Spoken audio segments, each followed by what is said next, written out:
Academy. Let's walk inside with Fourth Company.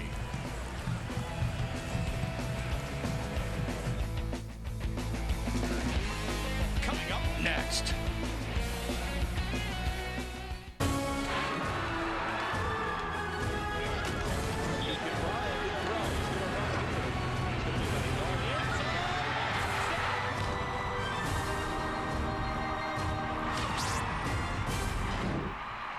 Live from Navy Marine Corps Memorial Stadium in Annapolis, Maryland. Today, College Football Nation on CSTV as the Tulsa Golden Hurricane travels in to take on the unbeaten midshipmen of the United States Naval Academy.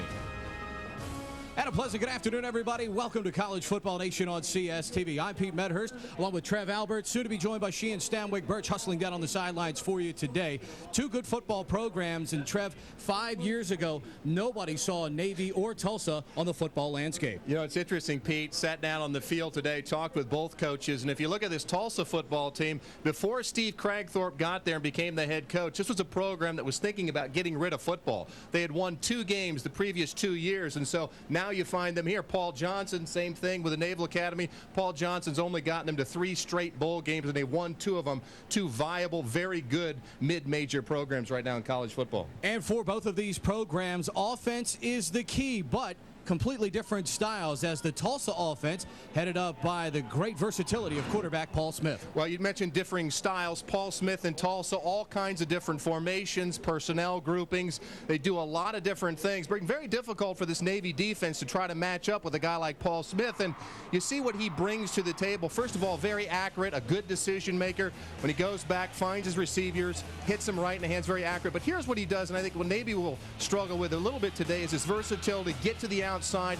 has the ability to make plays with his feet. A very versatile offense. And for the Naval Academy, they basically come at you in one formation, and Brian Hampton is the key at the start of that. Well, it's a triple option, Pete. You mentioned Brian Hampton here. 65 carries, 240 yards, and he's really the catalyst for this offense. They run the triple option. They give the ball to the fullback a lot, and that's the key. You cannot turn the football over. They love time of possession. Here's Brian Hampton here, a little verse pivot right here. Nice job down the field. Again, you have to make great decisions at quarterback, even in the triple option. Here, just follow your fullback in. So, time of possession, and I think it's Brian's going to have to complete some plays down the field in the passing game. Today, unbeaten Navy brings simplicity on offense, while Tulsa brings diversity. 2 contrasting styles, 2 good teams coming up on CSTV Football Nation.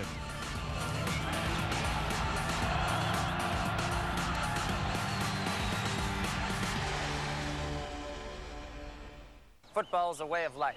Live it with CSTV. Games, highlights, and insights on air and online. Dish Network Pay-Per-View has 2 great ways for you to enjoy family movies. Every day, all day long, you'll find a family movie on Channel 532. Plus, we've got Family Movie Fridays every Friday. Just look for the word family before the movie title in your on-screen guide. Family movies at the touch of a button. Dish Network Pay-Per-View. It's your destination for family movie fun. Attention parents. Cerebral palsy and Erb's palsy are not diseases. They may be due to medical mistakes during pregnancy or birth. If your child was born with cerebral palsy or Erb's palsy, call now to discuss your rights. You may be entitled to compensation. Again, if your child was born with cerebral palsy, Erb's palsy, or any other serious birth injury, call 1-800-793-0529 in confidence. That's 1-800-793-0529.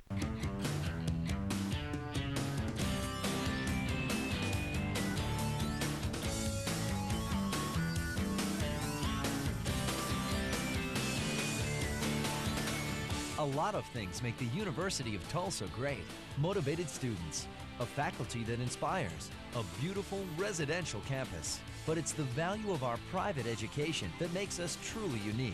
Come check us out. We're the University of Tulsa. Wouldn't it be great to hear exactly what you want on radio? Then say yes to over 130 channels of Sirius satellite radio. Say yes to 100% commercial-free music from rock to pop, hip-hop to country. Yes to 2 channels of Howard Stern 24/7, to every NFL game, the NBA, college sports, and NASCAR in 2007. Yes to comedy, news, talk, and more. To a subscription for just $12.95 a month, and radio starting at $49.99. Say no to limited choices and interruptions. Say yes to Sirius Satellite Radio, the best radio on radio. CSTV Football Nation, Tulsa versus Navy is brought to you by Aflac. Aflac, ask about it at work. And by Aeropostal, providing scholarship through sponsorship.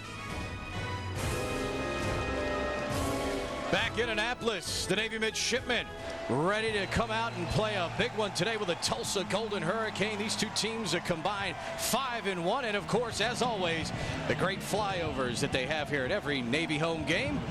Let's throw it downstairs and welcome in for the first time this afternoon, she and Stanwyck Birch. A bit of a homecoming for Navy's Tyler Tidwell and Tulsa's Paul Smith. They were best friends in junior high and in high school when they won a state championship being coached by Paul Smith's father in Oklahoma. But they're back today squaring off against each other for the first time. Now Tidwell's going to be looking to put some big hits on Smith, and Smith is going to do his best to put some points up on the board. Now make no mistake, they're going to be enemies on the field, but they are looking forward to catching up after the game. But guys, something to take a look at during this game today. All right, Sheehan, thank you. And that's a case, too, where Trev Tidwell says, you know, hey, I've got to look at Paul as the Tulsa quarterback today. That's right. Not as Paul Smith. That's right. If you're Tyler Tidwell, and if I was in his shoes, look, the other guys on the other team, he's the quarterback. I'm going to hit him legally as hard as I can. At the end of the game, maybe I'll shake his hand. We'll talk about the game. But in the heat of the battle between the lines, you can't be friends. Donnie Johnson back deep for Tulsa, along with the very dangerous Idris Moss. Moss, by the way, that's Idris spelled I-D-R-I-S. And what is it with good wide receivers named Moss these days? Well, and he's really been a catalyst. Played at UCLA, transferred here to Tulsa, and really is a difference maker. He's caught 7 balls this season and has helped to stretch the field for Paul Smith in this offense. Matt Harmon will kick off for Navy. There you see him last week with his road jersey. It was spelled N-A-Y-V. Today it is spelled correctly, as you can see through our CSTV cameras. We are underway. Booming kick deep into the end zone. Moss will put the right knee down, and the Golden Hurricane will go on offense, 1st and 10 from their own 20-yard line. And the quarterback for the Golden Hurricane, number 12, Paul Smith. The thing I like about Paul Smith here, Pete, 65%, almost 66% completion.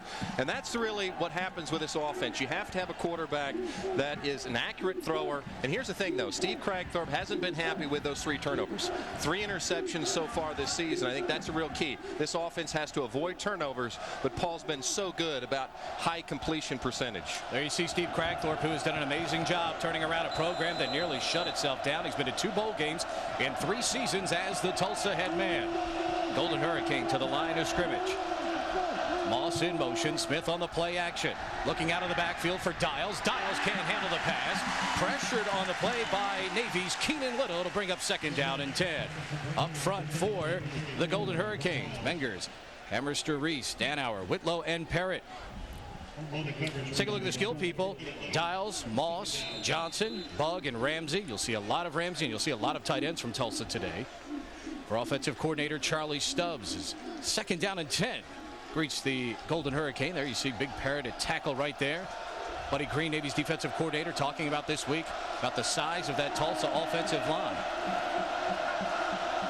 Smith out of the shotgun. Throws the wide receiver screen. It's caught by Bug, top of the screen. He's at the 30. Gets a great block in the open field. He's at midfield. Run out of bounds at the Tulsa 43-yard line. Huge block on the play, though, by Mike Mengers, the senior out of Mustang, Oklahoma.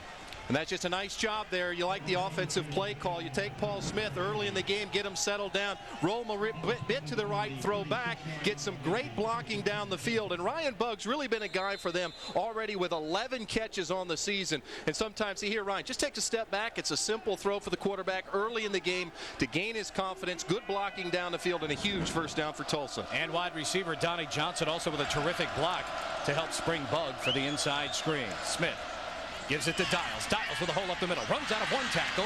Brought down at the Navy 36-yard line. They'll mark him at the 35. It'll be another Tulsa first down. Up front for the midshipmen, Ty Adams, Larry Silk, and John Chan out of the great program at De La Salle. The storied linebackers, Mahoney, Caldwell, Clint Sobey, the youngster out of Jacksonville, and Tyler Tidwell from Edmond, Oklahoma.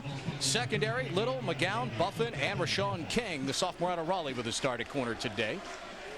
There you see John Chan, who's had an outstanding year so far for Buddy Green's defense. Played in a high school program that never lost.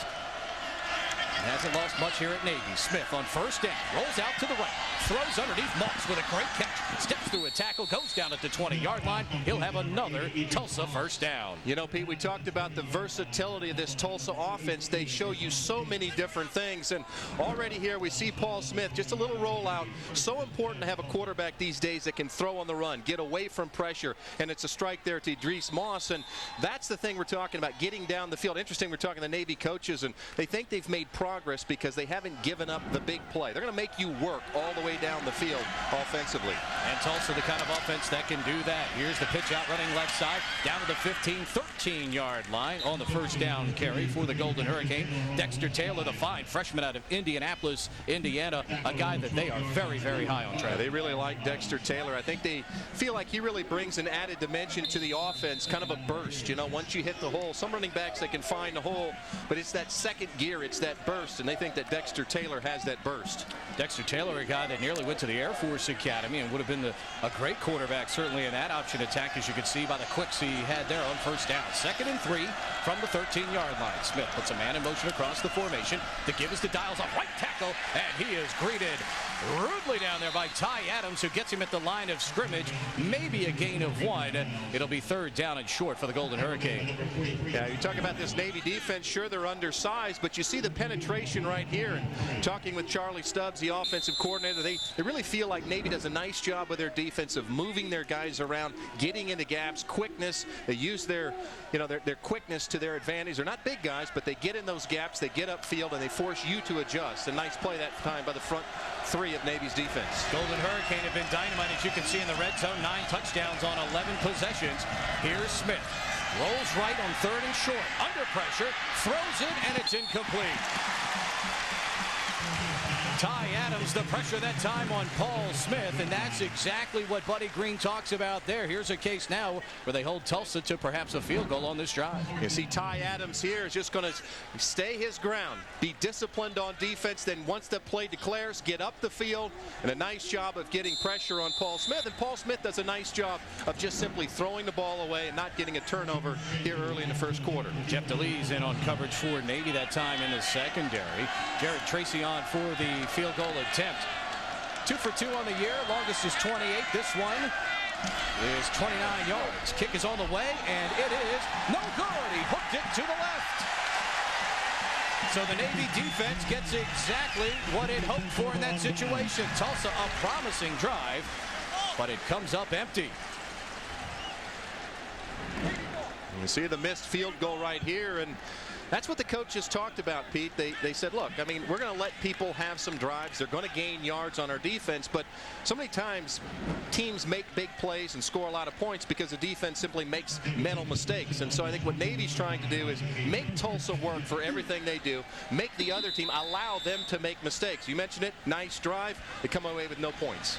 1st and 10 for Navy. The ball at the 20-yard line. Brian Hampton, the quarterback. Adam Ballard, the fullback, in the set behind him.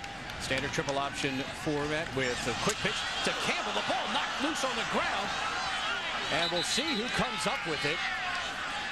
Hampton's pitch, an errant pitch. Referee puts up 2 fingers, which means Navy got it. Looks like Zerbin Singleton, 28, on the recovery for the midshipmen. And already the problems Brian Hampton has had handling the ball, Trev, rear their ugly head on their first play. Well, it's just a great job that time of getting penetration in the backfield by Anthony Germany. Sometimes when you read that option, just fly up the field, and a great job. It really wasn't necessarily a bad pitch. It was Anthony Germany getting in the backfield and causing chaos.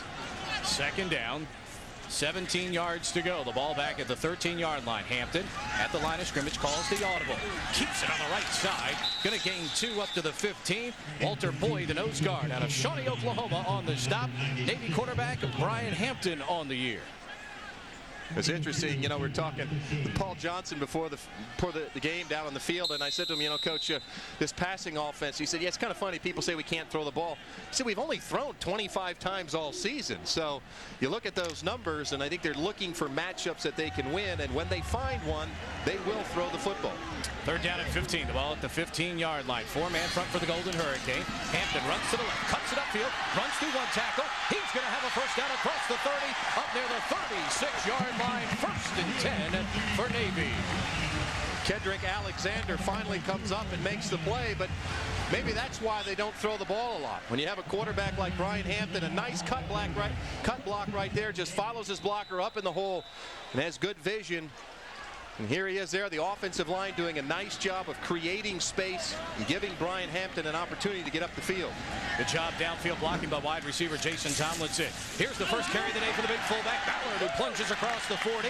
We got a flag coming in from the back judge from way in the back here. Take a look at the Navy offensive guys up front. Pritchett, Gallion, Rossi, Harper, and Josh Meek.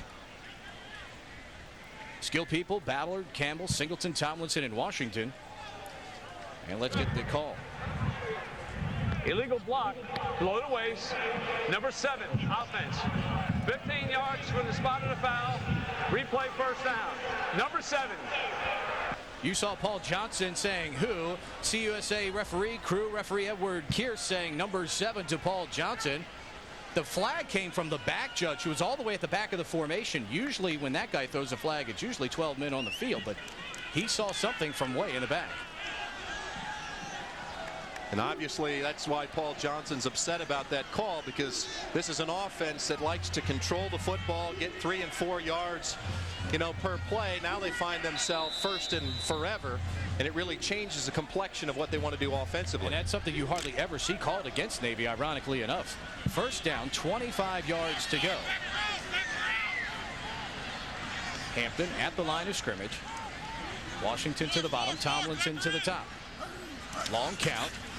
Hampton cuts it up the field, runs through one tackle, dives across the 30. He'll be marked down right just short of the 30-yard line. Let's take a look at the guys up front on the Tulsa defense for D coordinator Keith Patterson. The 2, Nemens and Boyd, have already made their presence felt here. Nick Bunting, the great linebacker. Coleman back from an injury.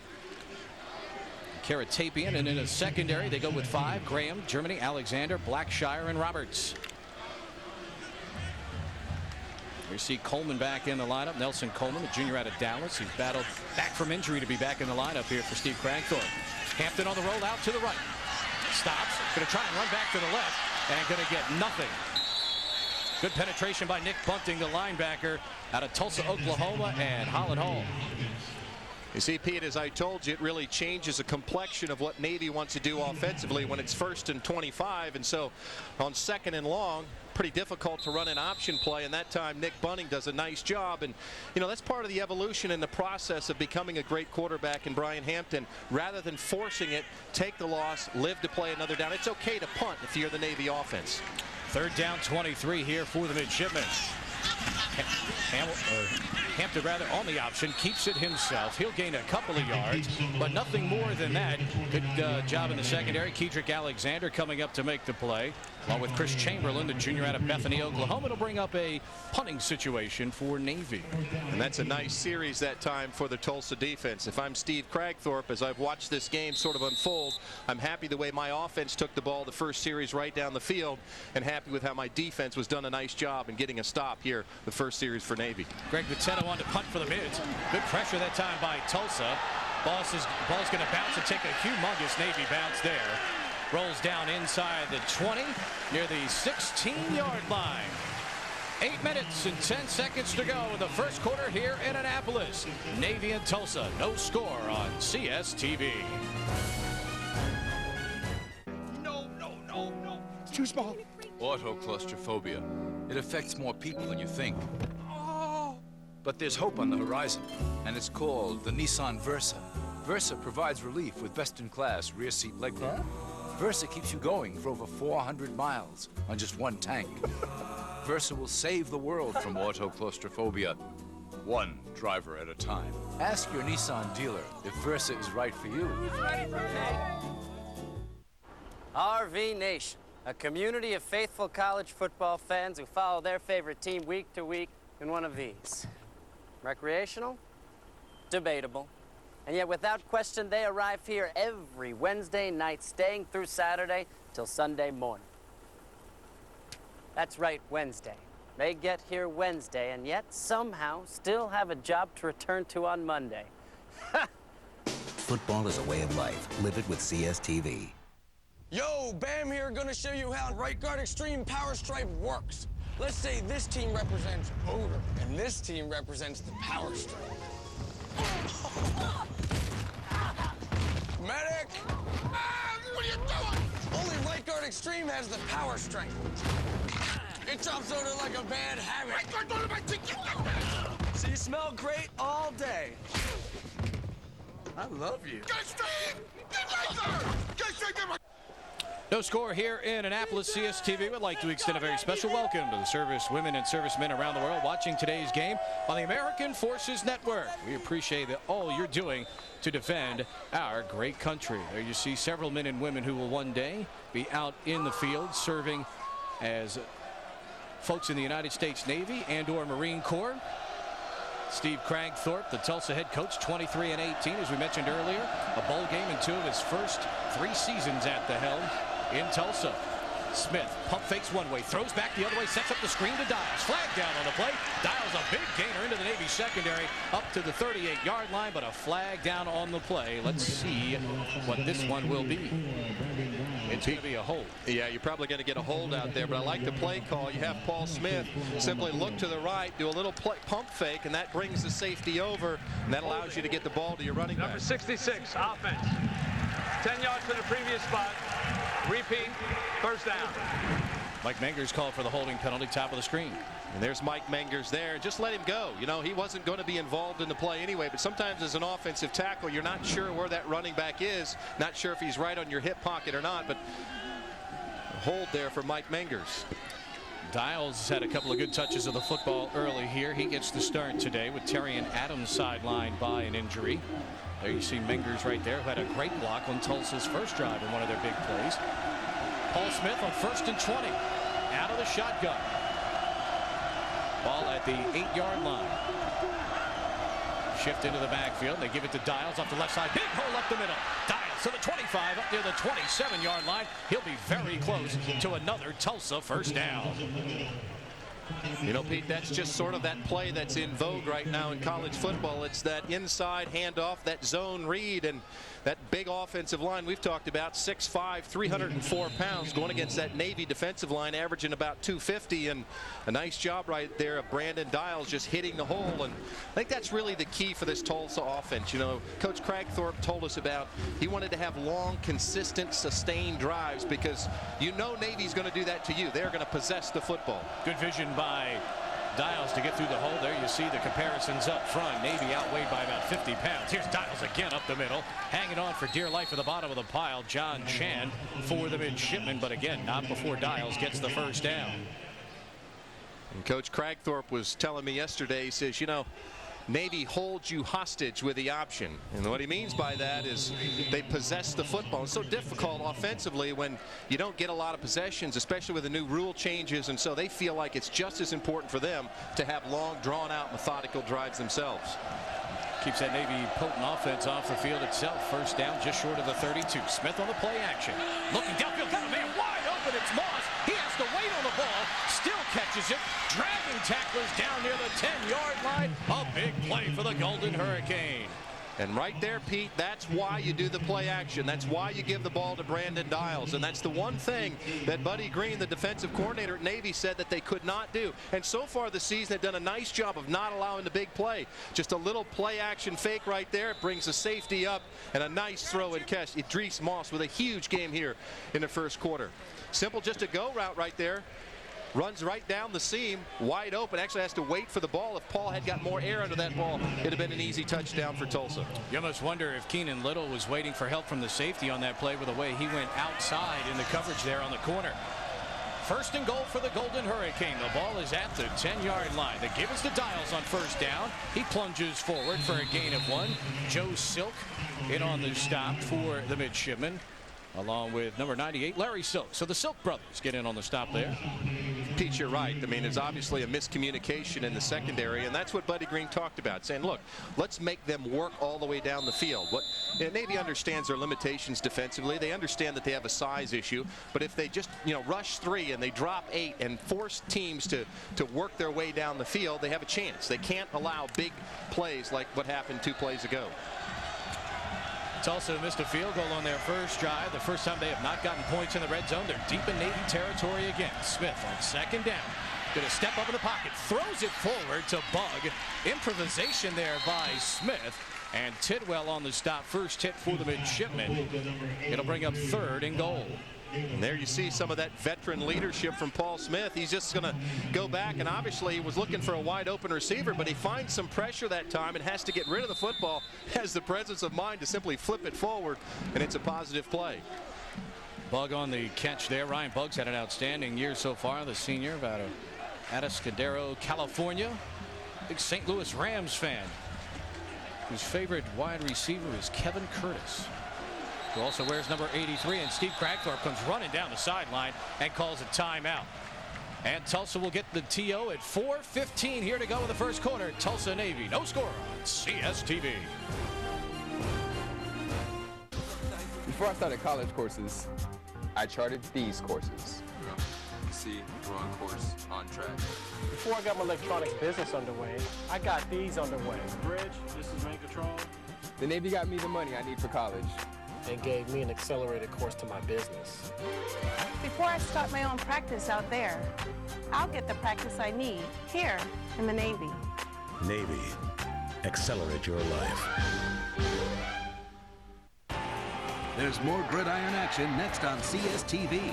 If you like the long ball, don't miss Jordan Palmer and UTEP trade aerial attacks with Cole McCavey and the Lobos of New Mexico. McCavey passes man wide open. Watch UTEP take on New Mexico next on CSTV. Football is a way of life. Live it with CSTV. Wouldn't it be great to hear exactly what you want on radio? Then say yes to over 130 channels of Sirius satellite radio. Say yes to 100% commercial-free music from rock to pop, hip-hop to country.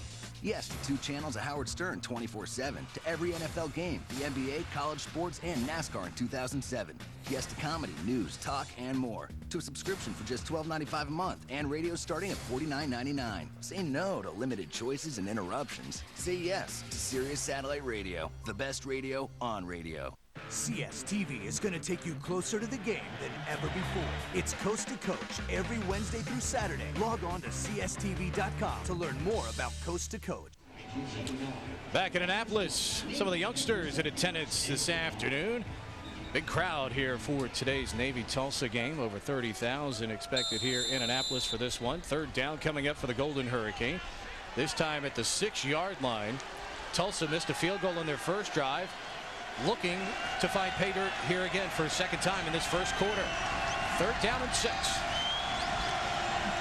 Smith out of the gun, dials the single setback behind him.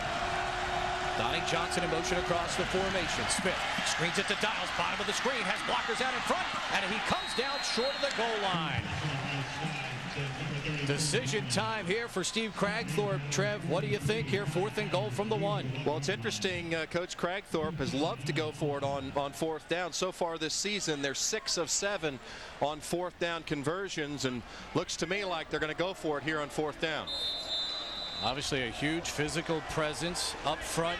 They outweigh that Navy defensive front by over 50 pounds. He's going to bank on the big uglies up front here. There you might see, as Trev mentioned, 6 of 7 on 4th down for the Golden Hurricane. Dials the single setback.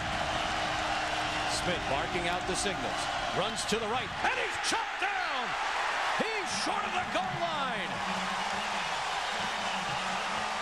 Jeremy McGowan coming up the submarine. Paul Smith has to be deja vu for Tulsa, who saw this happen to him back in 2004. Ironic, isn't it? This is a defense that sees the option every single day in practice, and Jeremy McGowan just does a great job of reading it right there. Paul just comes down the line right there and nowhere to go with the football because Jeremy McGowan got in the backfield. That's a huge stop and momentum changer for this Navy football team. Trev, 2 years ago at Skelly Stadium, Navy won 29-0, but one of the big plays in the game was a 4th down stop. It was the exact same play. Quarterback running down the line to the right. and Navy made the stop then. They make the stop here. 1st and 10 for the midshipmen. The ball at the 1-yard line. 3 minutes to go here in this first quarter. Hampton with a long count, just going to carry it forward, trying to get some breathing room here. Gain of a couple, maybe 2nd down and 8 coming up from the 3. And that time, Brian Hampton, just take a little quarterback dive, try to get yourself just a little bit of room, open up the playbook just a little bit. But what a huge momentum changer for that Navy defense. I mean, after giving up some big plays, I mean, obviously time of possession and total yards clearly in the favor of Tulsa at this moment. But so far, the most important thing, scoreboard, Navy hasn't let Tulsa get in the end zone. Tulsa with 158 yards of total offense. Hampton looking to throw. Out in the flat, Campbell. He catches it, but hit immediately on the play in the secondary by Bobby Blackshire, their outstanding senior defensive back out of Tulsa, Oklahoma, and East Central. That's what Paul Johnson will do to you. It's kind of interesting. This is a triple option team backed up that never throws the football. And yet on 2nd down and long, Brian Hampton comes out and throws the ball. But I think that's what they can do on offense. They can run a play and throw the ball when you're least expecting it. And I think if they're going to be successful in this game, at some point, Brian Hampton does have to complete passes down the field. 3rd down and 5. The ball is at the 6-yard line. Hampton is back to throw. Has a man down the middle. Open hits. Campbell on a slant. Campbell has the catch at the 15-yard line. He'll have a Navy 1st down, and that time Trev Hampton stepping up and firing a real confident ball that time. Yeah, Brian Hampton, you can see him maturing as the season goes on. Early in the season, I don't think that Paul really felt like he had a lot of confidence in the throwing arm of Brian Hampton. That jive just goes back. You mentioned set his feet, knew where to go with the football, and a 1st down to Reggie Campbell. Hampton back of the line of scrimmage. Campbell in motion on 1st down. The give is to Ballard up the middle. Here's Ballard into the secondary, up to the 30-yard line. He'll have another Navy 1st down. And I really think this is the whole key to this football game is Adam Ballard getting the ball at the fullback position, going right at that Tulsa defense. You're going to see it right here. And Nick Bunny's going to have a chance to make this tackle right there, a missed tackle. And it's Adam Ballard getting his pads low and getting north and south. A nice gain on 1st down. Kedrick Alexander with a trip up in the secondary, but not before Ballard rumbled to the 30 for a 1st down. Here's again the give to Ballard off the left side. He'll get up near the 34, just short of the 35-yard line. And again, this is what Navy football wants to do on 1st down, Trev. 4 to 5 yards on 1st down puts you in such great play calling position. And you see Adam Ballard's season yards right there, 52 carries, 265 yards. He's averaging 5 yards a carry. We got the fullback averaging 5 yards. You mentioned it, Pete. Now it's 2nd down. There's so many things you can do in your playbook because it's 2nd and manageable. Even if you don't get a first down, you still have 3rd down. So many things this offense can do here on 2nd and 5. 2nd down and 5 yards to go with Hampton. Straight drop. Looking back. Has time. Loading it down the middle for Zervin Singleton, and it's intercepted. Nice play that time by Roy Roberts, the defensive back, to catch the underthrown pass, and Tulsa gets a big turnover here. Late 1st quarter, Tulsa and Navy with opportunities, but none have cashed in so far. 0-0 on CSTV. Expensive custom frames and costly protective laminates? Not anymore. Now create temporary graphics or get temporary protection with Duplicolor's hot new Car Art and Shield. With Car Art, add flames, scallops, or street graphics for the weekend. And with Shield, protect your vehicle's trouble areas from bugs, rocks, and road grime. Car Art and Shield are easy to use, dry in less than a minute, and with a simple wash, leave no residue. Start creating and protecting today with Duplicolor's Car Art and Shield. Go to duplicolor.com to find the retailer nearest you.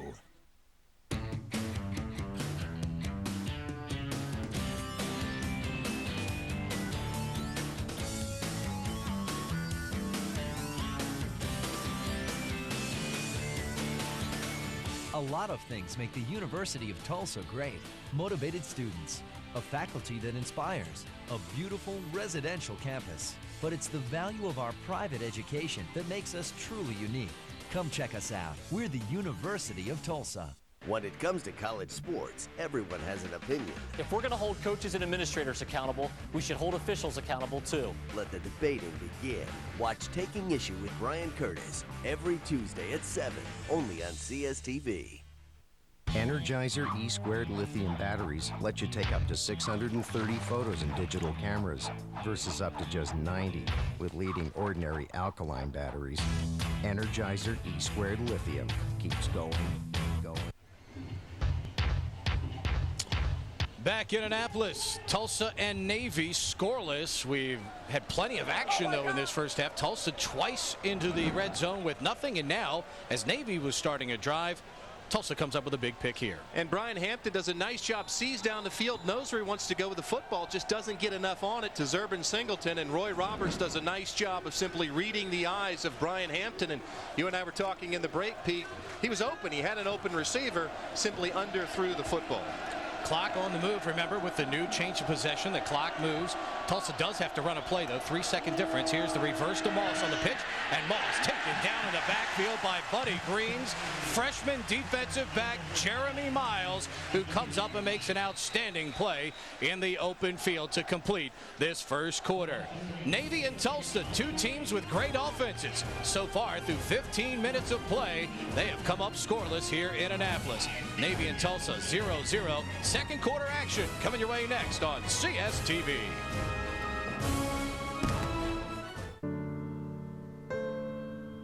For those who serve others, we serve you. We're TIAA-CREF. With our range of financial products and services, including personalized objective advice, we have the expertise to help you plan for and live in retirement. So whatever stage you're at in preparing for your future, we can help. TIAA-CREF, financial services for the greater good. Honey! Get down! Get down! What is this? We're the war movie from Netflix. Wow, you guys got here fast. Average deployment time for a DVD is about 1 business day. Incoming! My wife was also expecting a couple of romantic comedies. They got here when we did. I don't know where they are now. There's a movie waiting for you at home. Netflix. The DVDs you want, starting at only $5.99 a month, no late fees. For about a quarter a day, just $7.95 a month per unit, Colonial Penn offers guaranteed acceptance life insurance to people ages 50 to 85. These days, funeral costs alone average over $6,000. Now you can get help with no medical exam, no health questions. And the rate of $7.95 a month per unit is guaranteed never to increase. Call 1-800-601-4588 to receive free information in the mail. Call now. The Patriot League, the #1 conference in the nation for overall student-athlete graduation rates. We are 8 prestigious institutions producing both fierce contenders on the court and competitive students in the classroom. The Patriot League represents the model Division I conference for scholar athletes. We are Army, Navy, American, Lafayette, Holy Cross, Colgate, Lehigh, and Bucknell. We are the Patriot League. Today's scholar athletes, tomorrow's leaders. Back in Annapolis, Navy and Tulsa, a scoreless first quarter, but certainly not offensive shy in that opening quarter. Take a look at these numbers right here. And we kind of thought this thing was going to be a shootout, but 10 yards every time Tulsa's run a play, and Navy hasn't exactly been stopped either. The red zone is where Tulsa's really struggled. They've gotten in the red zone twice and come up empty both times. Steve Crackthorpe's team now on offense for the third time, and the hand going right side and taken down in the backfield by Jeff DeLees is Dexter Taylor, and a big open field tackle there by the Navy reserve safety. Been impressed with this Navy defense, staying at home, being disciplined here. Simple run to the outside, and Jeff DeLees just stays at home, fights off the block that time of Ted Curtis, and makes a terrific tackle in the backfield. Now you're going to find out a little bit about Paul Smith. It's 3rd and long. What does Steve Crackthorpe decide to do here? 3rd down and 20. Smith out of the gun, split backs, now puts Johnson, the wide receiver, in motion. That means trips here on the left side. They fake the handoff. Smith tries to cut it up, and he can't get away from John Chan. It'll be a gain of a couple, but 4th and long upcoming for the Golden Hurricane. And the answer to that question was simply, let's not do something stupid, and let's not turn the ball over deep into our own end zone here. And nice job again of Navy's defense getting off a block, staying back, making the play, and Tulsa decides that, again, punting's not a bad thing to do.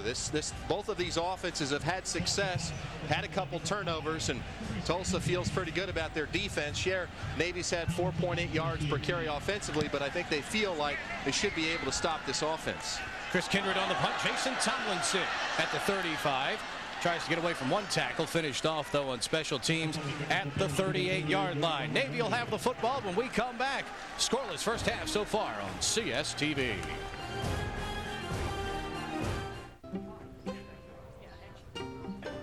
Locally grown vine-ripe tomatoes.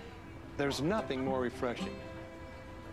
Even better, because these growers and their families live and work here in the community, like your Sinclair station. We're a family-owned business operated by a family, a part of the community. And just like farm fresh produce, Sinclair's homegrown quality is refueling America. Sinclair, we're about as American as it gets. I was king of the world. They know the game. They love the game. They are the game. All I wanted to do was play and help the team win. This year, the biggest names in the college sports world are coming to CSTV. I was the first person to rush for 6,000 yards in the college career. Watch 1-to-1, presented by TIAA CREF, an in-depth interview with Tony Dorsett. It was like I was the final piece to the puzzle, so to speak. Next Sunday at 8 p.m., only on CSTV. The last sound you hear before you step on the field. Click, clack.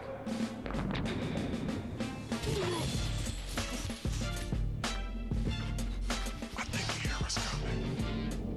Click, clack.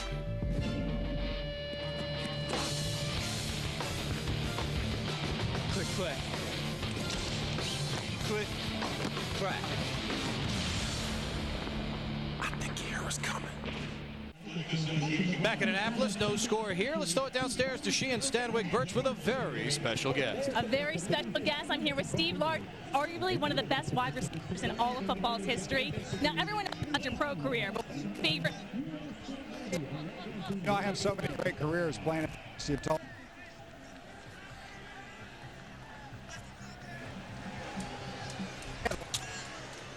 Navy will have it here on first down and 10. The ball at the 38-yard line. We've got 13:30 to go here in this first half. Hampton audibilizing at the line of scrimmage. Hampton on the option, runs to the left side, cuts it back up to the hash mark, gets up to the 46-yard line. It'll be a gain of 7 yards on first down with Blackshire making the first hit in the secondary.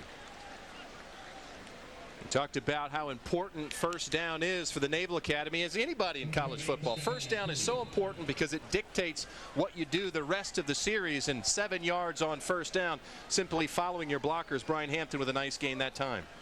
Second down and short. Fake on the pitch to give Ballard, crashing over the right side. Big collision there at the point of attack, but not before he pushes just across the 50-yard line, and he'll have another Navy first down. You know, as a former defensive player playing against my own team in practice when Nebraska, we'd run a lot of option, and I remember facing them for about 25 plays in a scrimmage, and I'd think to myself, I am really glad that I don't have to play this offense for 4 quarters. And I wonder, as this game goes on, these Tulsa defenders, it gets old time after time, banging into the offensive line of Navy. Hampton keeps it on the option, down the line, pushes ahead to the 45-yard line. It'll be a gain of 5 on first down. And you mentioned that too. Navy, throughout history under Paul Johnson, has gotten the best of their opponents in the third and fourth quarters, and that's a big reason why. You've just been pounded on, for 30 minutes. Now you got to come out and do it for 30 more. It's tough. You know, Nick Bunting, linebacker at Tulsa, I met his parents this morning, and he was quoted this week as saying, this is going to be a hard-nosed game. I'm going to take a couple extra Tylenol for this game. But that's the mentality you have to have when you play against this Navy offense. A lot of headbanging. Here's Hampton getting the edge, getting a great block out on the wide receiver by Tyree Barnes, and he'll have another Navy first down. And Trev, we saw something there. One of the things that opponents have done in recent weeks is crash a guy down on the end. Hampton was pitching and getting it deflected. Here he reads it right, keeps the ball. Nice job that time of Brian Hampton. When he sees that crashing down, he knows he's got to keep it himself. And Trey Hines that time at slotback did a nice job of sealing that inside of that Tulsa defense to allow Brian Hampton to get to the outside. First and 10, the ball at the 31. Here's Ballard up the middle. He'll gain almost 5 down to the 26-yard line. Kenny Spotwood hanging on, the senior out of Abilene, Texas.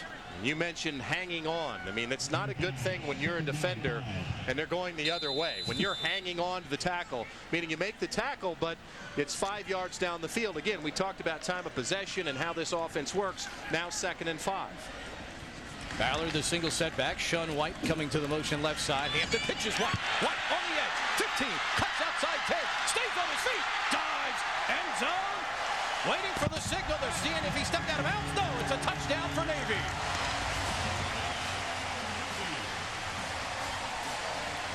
Shun White going 26 yards for the Navy score. It's interesting. Keith Patterson, the defensive coordinator at Tulsa, talked all week about, that discipline and how they attacked the perimeter. And someone took the fullback, someone had Brian Hampton, but no one was there for Shun White. And how about a better run at the end there? Could have been tackled about the 5 to 7 yard line, but yet Shun White just does a nice job of finding a way to get in the end zone. And that's a Navy drive right there. Time of possession, 4 and 5 yards every play. Forget throwing the football, just crash it down the field the entire time, and it's 7-0 Navy. Matt Harmon provides the extra point for the midshipmen as the midshipmen draw first blood here. Navy at the 11:05 mark of quarter number 2, leading the Tulsa Golden Hurricanes 7-0 on CSTV. It's too small, car's too small. Autoclaustrophobia. It's taken a devastating toll. But its days are numbered, thanks to the all-new Nissan Versa. Versa treats small car symptoms with best-in-class interior space. Now this is roomy. Versa lets you be carefree and hands-free with Bluetooth technology. I like that. Versa will help you take control of autoclaustrophobia today. Ask your Nissan dealer if Versa is right for you. You're so cute. These are the faces that look up to you. You, the fans. The people who pack the stands week after week. So before you walk through the stadium gates or see the first fan from the other team, ask yourself one question. Are you setting a good example for the next generation? Make sportsmanship your best play of the game and make it a great day for NCAA football.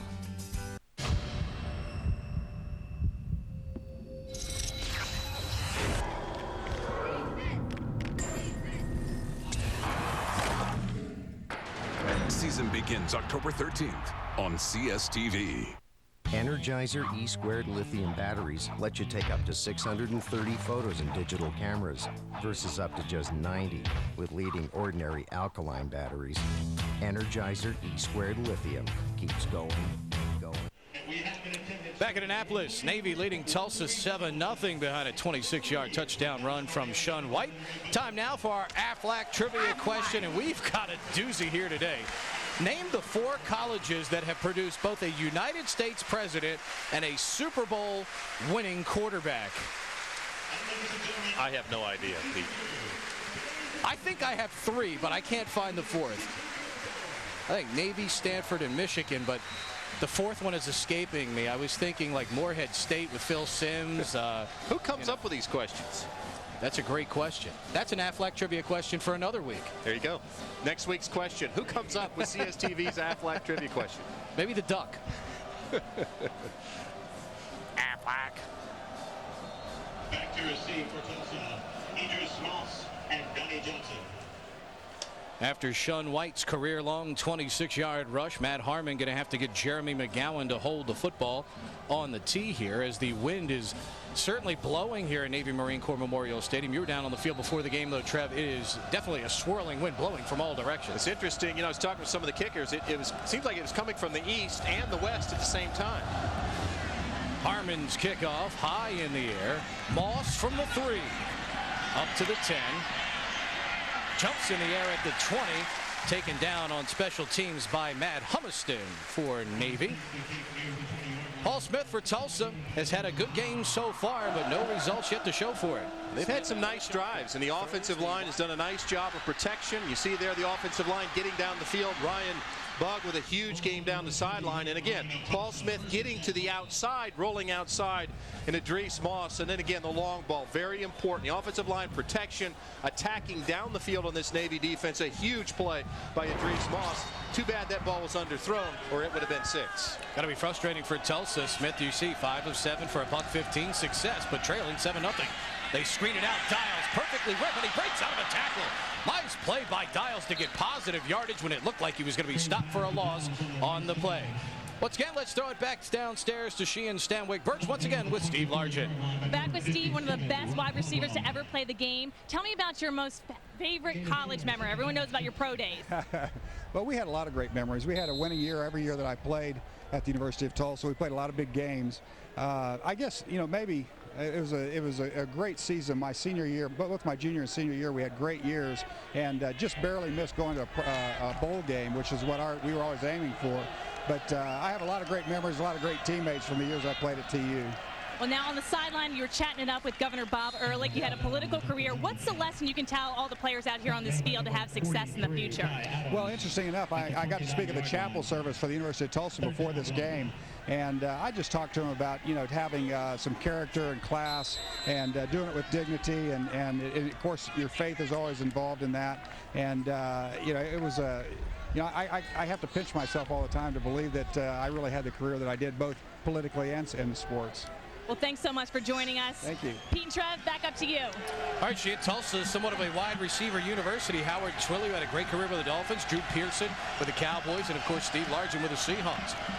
On third down, short yardage, Dials plows forward. He'll have the first down just across the Navy 32-yard line.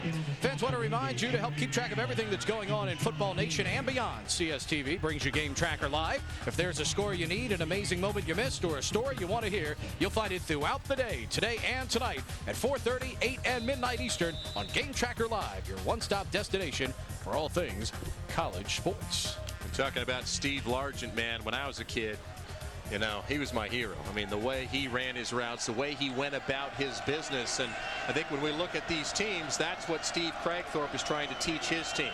Going about your business in the proper manner, not making mistakes. Paul Smith here with a nice pitch to the outside. Both of these teams, I think, have done a nice job in terms of being disciplined on the field today. Dexter Taylor on the first down carry just across the 35. Gain of 3 on the play. There you see Steve Cragthorpe, and can't emphasize it enough. I mean, as we mentioned in the open, 5 years ago, Navy fans wondered if they should be playing 1AA, and Tulsa nearly dropped football. And Steve Cragthorpe's 23-18 in his 4th year, and the former quarterback coach of the Buffalo Bills, Coach Drew Bledsoe. And the interesting thing is both of these coaches have had opportunities to leave. And both of these coaches really like where they're at both of their programs. Second down and 7. Smith, plenty of time to throw. Throws across the middle. Nice catch by Johnson across the formation up to the 46. 1st and 10 on the play coming up for Tulsa. Pete, you mentioned it. They had won 2 games in the 2 years before Steve came and took over the program at Tulsa. And I was standing down there in the field with him. We were talking about it. He goes, I got to be honest with you, Trev. I didn't know it was that bad. I found out about how bad it was at Tulsa after I got the job. I said, well, geez, Coach, after you got the job, do you think maybe you made a mistake? He said, no, I wanted to be a head coach, and I wanted to take this program. I knew, the other sports had done well, and so far now he's got the football program where the basketball program and some of the other athletic programs are at Tulsa. Smith on the rollout, under pressure, lobs it up and just throws it out of bounds. Smartly on the play, he's outside the tackle box. It'll bring up 2nd down and 10. Pete, I've been impressed with this defensive front 3 in the Navy. Ty Adams that time getting pressure. And when we talked to Buddy Green, he talked about how it was really important that they had so far this season in their wins had done a nice job of getting just enough pressure with just the front 3 guys, allowing the other 8 guys to stay back in coverage. And I think what you're going to have to see if you're Charlie Stubbs, the offensive coordinator at Tulsa, working the underneath routes, getting the backs and tight ends involved. I'm not sure there's going to be a lot of big plays down the field. Navy's going to make you work for him. 2nd down and 10 coming up from the 46. The delayed handoff. Dials runs through 1 tackle across midfield. And Ty Adams makes the stop, but it'll bring up 3rd down and 2 at the Navy 46. And Clint Sovey had a nice opportunity to make a tackle that time, but Brandon Dials, kind of a different style of running back. They have a lot of different running backs loaded at that position, and they call him more of a power back. He's 6 foot, 215 pounds, but shows his versatility and his ability to make a guy miss right there. Thing that's been impressive too about Dials so far is his vision through the holes. We may get through the hole, but then sees an opening to the right. He's done that twice now and gained good yardage out of it. 3rd down and 2 coming up here for the Golden Hurricanes. Just 1 of 4 on 3rd down today. Smith out of the gun, throws underneath, got a man wide open, running through a tackle down to the Navy 38-yard line. Good catch there by Ted Curtis, the tight end, junior out of Moore, Oklahoma. Ted Curtis is basically their H-back. He's their move guy. They move him all around, look for matchups, and I think that's what Paul Smith is going to have to do. Simply go back to pass. You see him out there. He's your H-back. And what Navy's going to do is they're going to let you complete the pass. They're going to say, okay, we'll give you 5 or 6 yards. Very important then. The defense needs to come up, make the tackle. Again, make Tulsa work its way all the way down the field and hopefully force a turnover and let them make a mistake. Here you see Curtis averaging 10 yards per reception on the season. Smith back to throw again on the play action. Looking out in the flat. He's got his man open and taken down at the 34-yard line after a gain of 4. Courtney Tennell, the running back rather, the junior out of Glenpool, Oklahoma, and one-time Oklahoma Sooner. Yeah, 5'9", 215 pounds, kind of a shifty guy. And he was talking about he's at Oklahoma, you know, and he was like 7 guys on the depth chart at running back. And he said, and then this guy named Adrian Peterson came in. He says, well, we all know what Adrian Peterson can do. So he decided to come here at Tulsa. And I think what he's found is there's some pretty good running backs at Tulsa and across the country as well. He's fighting for playing time with 2 or 3 other guys here as well. Johnson in motion across the formation. Second down from the 34. Smith, throwback screen again to Bug. He gets another great block from Johnson. Bug, 10-yard line, cuts it back, and he goes into the end zone for a touchdown. 34 yards for the Golden Hurricane. Just that simple little screen on the outside, and we've talked about Navy's wide receivers doing such a great job of blocking down the field, but here Tulsa and Donnie Johnson, number 9, does a nice job. You see Paul just throws it right out there. There's number 9 with a great block to the outside. Big offensive lineman down, and Ryan Bug does a great job of getting it into the end zone. Very important there. After that Navy drive and score, Tulsa had to respond in a nice drive. Now we can find ourselves at 7-7. Tracy's extra point is up and true. 6 minutes, 15 seconds to go here in the first half, rather. Tulsa gets even 7-7 here in Annapolis on CSTV.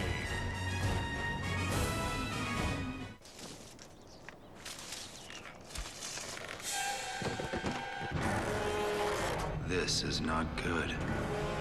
What if I get hurt and can't work? Wait, I have Aflac. They give me cash to help pay for groceries, the car, even the cable bill. Lucky me. Aflac. Ask about it at work.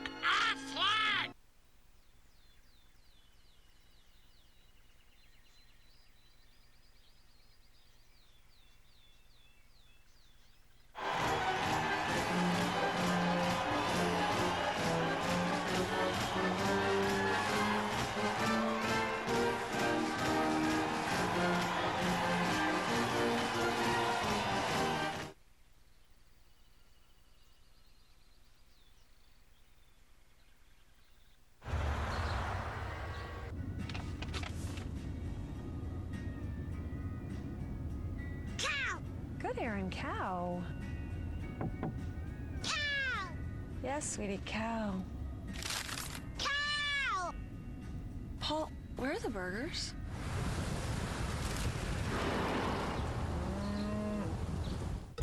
Register at MillionNuggets.com for a chance to win one of 15,000 free Chick-fil-A nugget trays. Second quarter action. We've got 6:15 to go. Tulsa and Navy tied here at 7. There you see Ryan Bug, who just caught the touchdown pass. 10 plays, 80 yards, 4 minutes, and 50 seconds for the Golden Hurricane scoring drive. And you know what? The interesting thing is we've been talking about this passing game with Paul Smith and how Navy's making them work. Most all of the big plays, with the exception of that long ball to Drees Moss, was those short passes to the outside, getting the offensive lineman, maybe a wide receiver out there to spring a block. So it'll be interesting to see what Buddy Green does to sort of change up a little bit. You know, maybe take those defenders back a little bit so that he can get them out of the way of those blockers, because they're the ones who are springing guys like Ryan Bug down the field. And a lot of times, you know, you think it's coaches speak when they talk about how all 11 guys have to do their job on a play, and if one guy breaks down, I mean, if the wide receiver doesn't get his block there, then Bug is literally caught right at the line of scrimmage.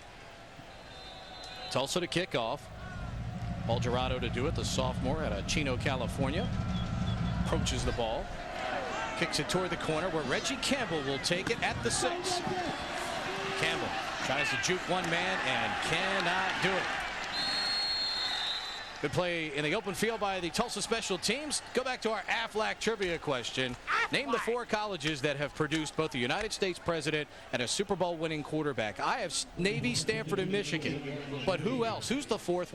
Well, I don't know. I knew it'd be at least Navy or Tulsa, because when you do a game, you always have one of the 2 teams involved in the Aflac trivia question. So I got Navy. Miami of Ohio is the 4th with Benjamin Harrison. You're right. Roger Staubach, Jimmy Carter, Tom Brady, Michigan with Gerald Ford, and Herbert Hoover had 2 of them, John Elway and Jim Plunkett. That's a great question. Adam Ballard with the give off the left side. Gets across the 20, up near the 22-yard line. It'll be a gain of 4 and first down. Brings up 2nd down and 6. And that time a little change up from Paul Johnson in terms of how they run the triple option. Adam Ballard that time goes a little bit wider off tackle. Little change in the blocking techniques of the offensive line, looking for a weakness in that 3-3-5 defense of Tulsa. Part of the chess match that goes on in the game. Hampton audibleizing at the line of scrimmage. Puts McCoy in motion. Comes down the right side, and he is knocked down right at the line of scrimmage. Walter Boyd, the nose guard out of Shawnee, Oklahoma, the junior on the stop. Hampton's had a pretty productive day, though, so far here in a 7-7 tie. It really has. Early, Paul Johnson had him throwing a little bit, had a couple turnovers, but right there, just a nice read. Gets down the field, running the option smoothly here. Finds someone, comes up to take the pitch, so he keeps it. And here's the all-important thing, making sure the pitch is perfect. There's a beautiful pitch outside, and Sean White does the rest, gets into the end zone. So, yeah, Brian Hampton's had a nice day so far. 3rd and 2 from the 26. He tries to lunge forward. He is very close to the first down, and this is where Hampton, who started as a running back at the Naval Academy, his build right here may be good enough to get them a first down. Certainly going to be close enough to measure. They hit him, Trev, 2 yards back there at the 26-yard line, and his body lean and that running back experience coming through for him there. And so much of football is leverage. And talking to these coaches, it was interesting. You know, Coach Cragthorpe thought it was interesting for his offensive line because they're so much taller, and immediately the Navy defensive linemen were already in proper pad level. So he talked about how his offensive line had to have proper pad level. And you mentioned Brian Hampton at 5'11", obviously the proper pad level running up, and the sturdiness at 210 pounds, enough to get a first down here for Navy. Paul Johnson, you see the architect of this great triple option offense, which is certainly restored football pride here at the Naval Academy. Winners of 2 consecutive bowl games. And if they end up getting to 6 wins this year, Trev, they go to the Meineke Car Care Bowl to take on an ACC opponent. There's no question the success that Paul Johnson's had, and it's no question in my mind that this offense right here, as they get to the fullback again, could work anywhere in college football. It's the most basic thing of football. It's called blocking and tackling, and that's what they do here at Navy. Folks, coming up, CSTV's Football Nation tripleheader rolls on today. Next up, does New Mexico have what it takes to stop the high-octane UTEP Miners? And then at 9 Eastern, how will Kevin Cobb and the Houston Cougars stack up against Oklahoma State? Stay tuned all day long here at CSTV. Football is a way of life. Live it with CSTV. 2 good ones coming up there. Cobb for Houston, and of course, Mr. Palmer at UTEP. Ballard off the right side. Gets up to the 32-yard line. It'll bring up 3rd down and 5 for Navy. I'm interested in that Houston-Oklahoma State game. You know, we talk about teams like Navy when they get to go down and they play a Notre Dame or they play a Rutgers. And when you look at Houston, teams in Conference USA, and they get a chance to play a team out of the Big 12. When you want to raise the level in terms of exposure of your program and your conference, you have to win some of those games. And we were down at CUSA Media Day. They talked about that, having to beat some of those teams in the glamour conferences. 3rd down for Hampton. Short drop. Stops. Steps up in the middle. Has a little bit of room. And a great open field tackle by Anthony Germany, the junior out of Oklahoma City, as it looked like Hampton was going to have a lot of room to run. That was a good decision that time by Brian Hampton. He goes back, obviously wants to throw the football. Nobody there, knows of his running ability, but it was just a great play that time of Anthony Germany coming up and making the stop. You know, Keith Patterson, the defensive coordinator at Tulsa, said it's so difficult, but you're in that constant run-pass conflict. Let's see, Navy coming to the line of scrimmage. Long count here, going to try and draw him offside. This is Navy's draw offside formation. The next slot back will come back. And, ooh, if he'd have snapped the ball when Germany was across the line, they'd have gotten it. Brian Hampton calls timeout at 2:29. That's when you're Rossi, the center. You see that guy out of your peripheral vision. You snap that ball. It's interesting to me. It's funny that more coaches don't do that. I mean, if it's 4th down and short, what do you have to lose? I mean, try to draw them offside, show them different looks. I mean, you already saw there Anthony Germany. When you're a defensive player and it's 4th and short, I mean, you're ready to go. You know you only got 2 or 3 yards. And you can read Paul Johnson's lips right there. He said, "You got him. Snap the ball." Right there. And because he was across the line for a good full second. A lot of times you rarely see a team jump offside in that situation, but they had Germany dead to rights there if they would have snapped the ball. So Tulsa will get another opportunity here. They have 2 timeouts remaining, and they probably will get decent field position out of this with 2:29 to go here in this first half. There you see Germany, who just made the outstanding open field tackle. And Trip, I mean, you played on this level, and you know how tough it is to tackle these skill people when they're in the open field like that. Yeah, it really is. And Anthony Germany's done a nice job so far, but you mentioned it, especially playing against the option. When you have a guy like Brian Hampton and he can cut it up the field at any time or pitch the ball, so important that you're disciplined in your reads and know who you have to and who you have, whether you have the fullback, the pitch, the quarterback, whoever it is, you must be disciplined. Coming up in the half, we'll send you to the field house in New York for Game Tracker Live Update with Danielle Sargent and Scott Zolak. They'll have highlights of today's early games as well as a preview of our 2 games in the Football Nation triple header. That's coming up at halftime here on CSTV. Greg Vitetta wanted to punt. Tulsa hustling its return team back on the field here for the restart of play. Moss standing back deep at his 28. Vitetta on the running punt. Hits the line drive kick, and it's going to roll out of bounds at the 38-yard line. Flag down, though, at the start of the play. At the 38-yard line, Tulsa, penalty flag on the field. There you see the laundry on the field. We'll see if Navy had ineligible men downfield or illegal procedure, says Trev Alberts. Trev Alberts with the correct answer. I'll tell you what, though, if I'm Steve Cragthorpe, I'd almost take the ball at the 39-yard line, decline the penalty. And I bet that's what he does. And you've got good field position. We've got 2:20 left here in the second quarter. And the wind so far looks like it's blowing from the east as it comes in. Then you go back and look at the west, and that goalpost looks like it's coming in from the other way. Procedure. Number 17 on the kicking team. Tulsa has accepted to take the 5-yard penalty from the end of the kick. First down, Tulsa. There you see one of the new rules right there as well. You can opt to take the yardage at the end of the kick, and now Tulsa, as you can see the wind's blowing here as we talked about before the game. Prime field position here. They'll take over at their own 44-yard line. It almost looks from that angle up top on top of the stadium that the wind is blowing across the field, but if you look in the end zones, it's coming from the end zone. So we obviously have a swirling wind here, and talking with Coach Cragthorpe before the game, he was concerned about how much of a factor the wind would play in the game. Draw play. Dials on the carry on first down, crashes into the middle of the line, gains a couple. He's up near the 46-yard line. It'll be a gain of 2. Paul Smith going to go hurry up here as he starts pointing out directions. And now we get a whistle here from the side judge. He'll stop play. Referees will come together in the middle of the field. It's a 2-minute warning. Please reset the game clock to 2 minutes. Thank you. Okay. Okay, so we have the 2-minute warning now in college football. It has been a tough week for Zebras. 2-minute warning. Wow. Okay, that's interesting. Have to get a clarification on that. Second down, they'll spot it just short of the 47. 2nd and 7. Smith, time to throw. Loaded up right side, and it's dropped. Tried to hit the tight end, Curtis out in the flat. It'll bring up 3rd down and long for the Golden Hurricane. Pete, I say this sort of tongue-in-cheek, but they didn't bring these officials in from the Pac-10, did they?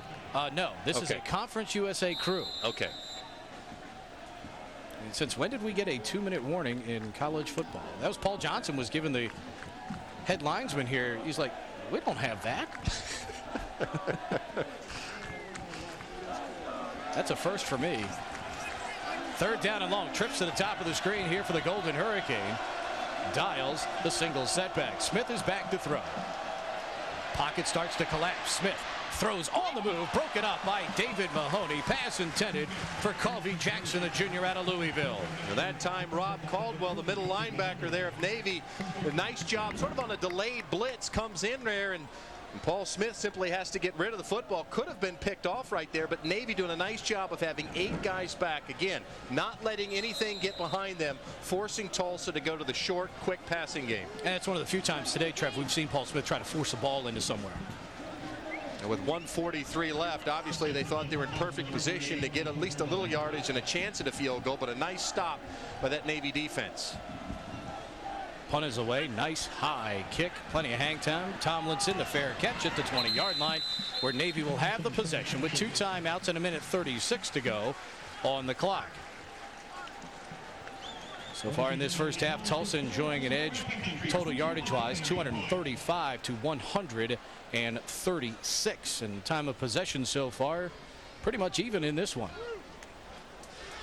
And Navy's got to feel awfully good about how this first half has unfolded, being tied 7-7. I mean, as you mentioned, the total yards, Tulsa probably could have had a couple extra scores had it not been for a couple mistakes.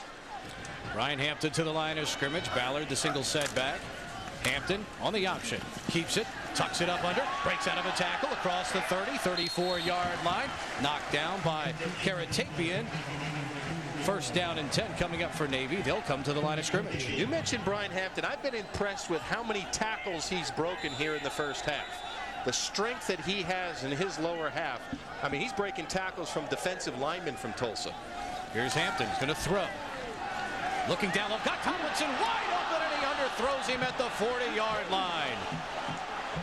Oh, my.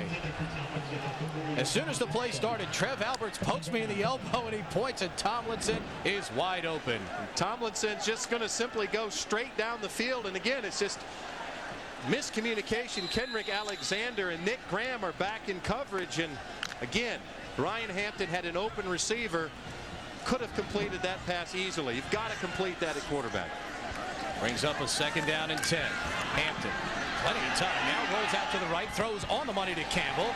Bunting throws him out of bounds at the 39-yard line.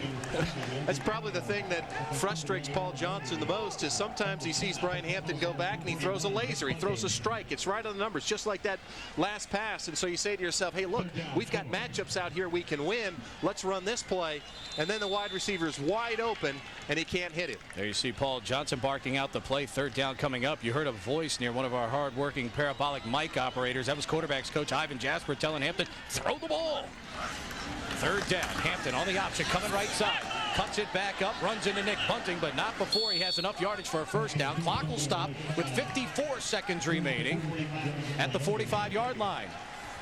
You know, I like Nick Bunting. I mean, he's a football player. I mean, there's a linebacker, and it's interesting. Here's a kid that wasn't recruited at all. I mean, nobody really wanted him, but here's a guy who started as a freshman, and as you see him just go down the field, takes off the block, and that's why you have a couple extra Tylenol before this game. Hampton to throw, out in the flat, and it's caught. Nice footwork by Jason Tomlinson, the senior on the sidelines, who wears those size 15s up to the 40-yard line. You know, when Brian Hampton goes back and sets his feet and simply just throws the football, he's an accurate passer. When you see him back here, he sets his feet, knows where he wants to go, and unleashes the football, and it's a strike. It seems to me sometimes, however, when he goes back, he almost appears as if he's aiming the football when he sees his open receiver. 1st down and 10, the ball at the 40. 44 seconds to go. Navy still with 2 timeouts. Hampton bunting in the backfield. Hampton has all day to throw, and he finally throws it out of bounds with Tomlinson in the neighborhood to avoid a grounding call. Bring up 2nd down and 10.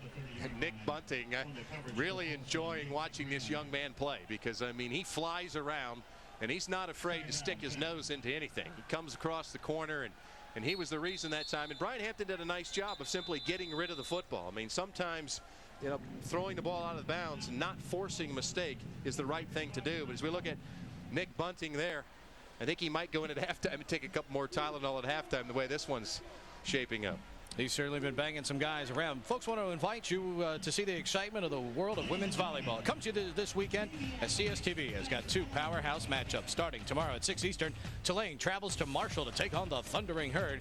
Then at 8, we've got action from arguably the nation's best team, Nebraska, as the Cornhuskers host Texas Tech. It's all tomorrow on CSTV. You're a tall Cornhusker. Do you think you could go out there and block some of those ladies as they go up to kill the ball? No. I'll tell you what, Pete. I was there, and obviously John Cook's done a nice job as a head volleyball coach at Nebraska, and it's kind of an intimidating deal when you're a linebacker for the Nebraska Cornhuskers and you meet some of these volleyball players and you're looking up at them. Yeah. I mean, these are some very, very good athletes, and no, I would not be found on the volleyball court, but I would be found on the football field. And if you're a Tulsa football player, at least offensively, what they do so well is the balance, and you can see right here the balance 50-50, 15 rushes, 15 passes, 30 total, and we can see Navy, but I'm 6 passes. I think that's the right play in this game. You're a very active Tulsa defense, and Brian Hampton has shown his ability to complete passes. I think that trend has to continue. They have to challenge this Tulsa secondary. Second down and 10. They try to hit a quick hitter up the middle with Adam Ballard. He is stopped immediately at the 40-yard line, and after Tulsa burned a timeout, Navy burns one here. So each team with one timeout remaining, 31 seconds to go here in the half. All right, so if you're each of these coaches, and this, let's assume the first half ends 7-7, you go into your locker room at halftime. If I'm Paul Johnson, I say, guys, we've got open receivers. You know, we're making plays, but we left a lot out there in the first half. We could have done a lot more. If I'm Steve Cragthorpe and I look at the numbers, I say to myself, I'm dominating this football game. Why am I tied 7-7? Yeah, no question. Is Tulsa right now with 235 yards of total offense. Navy with 176 yards. Tulsa really has nobody to blame but themselves. A missed field goal and then stopped on 4th and 1 at the goal line, or they might have at least a 10-point lead here in this game. It hasn't been a case of Navy's defense shutting down Tulsa, but it's been an opportunistic defense. Right. You mentioned the 4th down stop. Very important series when they had to step up and make a play. Time and time again, Navy's defense has done that. Tulsa coming out in its 3-3-5 with one of those guys pushed up at the line of scrimmage here. Hampton going to run the option, pitches right side. Zerbin Singleton gets upfield, gets a first down, gets out of bounds. That's a great play from Navy right there. Singleton, the Georgia Tech transfer, up to the 24, and he sets up Navy with a first down. And that's what's so frustrating. Look at the huge hit there by Moten Hopkins. Think he's got the fullback and a nice stop, but no. Ballard keeps the ball and pitches it out to Zerbin Singleton, and it's a huge game for Navy. Again, Reggie Campbell getting downfield to lay a great block. 1st and 10 from the 24. 26 seconds remaining. Hampton on the option. Keeps it up the middle. Tucks the football away. Stood up at the 20-yard line. Gain of 4. 2nd and 6. And a timeout called here. And Navy burns its last timeout here. Trev, this almost forces you, because of the time now with no timeouts, unless you get a first down, maybe take 2 shots to the end zone here, throwing the ball before attempting a field goal if you don't get it. Yeah, I think if you're Coach Johnson, you tell Brian Hampton, your quarterback, look, I mean, we're going to call a couple plays here. Let's not do anything stupid. If he's open, let's get him the football. Let's get it to the sideline. Let's not get stopped in the middle of the field. If not, let's just take a chance here at a field goal. I mean, you got to feel good about the fact it's 7-7 with a chance potentially to go up 7 or at least up 3 right before the half. 19 seconds remaining here. If Navy goes in tied, it would be the 3rd time in their 3 home games this year they'd be tied at the break. Be interesting to see what Paul Johnson does here, though, with Hampton. As we mentioned earlier, they've had open receivers and trying to hit them down the seam. Hampton just has to throw the football far enough. 2nd down. It'll be 2nd down at 6. Again, first downs in college football stop the clock momentarily to set the change. So if Navy does get something over the middle, they can work the middle of the field. So if they get up the field and get a first down, they'll at least have a chance to get up there and spike the football. There you see Nick Bunting, who will try and stop that. His head coach, Steve Cragthorpe, coached with Greg Williams, the current Washington defensive coordinator, when Greg was the head coach at Buffalo. Hampton behind center. Play action. Hampton looking, throwing to the corner of the end zone. Nobody there. Campbell button hooked. Hampton through corner. It's incomplete. Third down coming up with 14 seconds remaining. Just such a difficult thing when you're a defensive player and you see the clock, you know they're probably going to throw, or at least you think they're going to throw, but when your eyes are in the backfield and you see Brian Hampton turn and fake that handoff to Adam Ballard, it still freezes you for a second, and that's the difficult thing. That one frozen second could be enough for a guy like Reggie Campbell to run by you. Hampton on 3rd down and 6 from the 20. Again with 14 seconds remaining and no timeouts. Hampton got to get rid of it. Throws, and it's incomplete as he is hammered in the backfield. Good penetration by Robert Latou, the defensive end out of Fort Worth, Texas.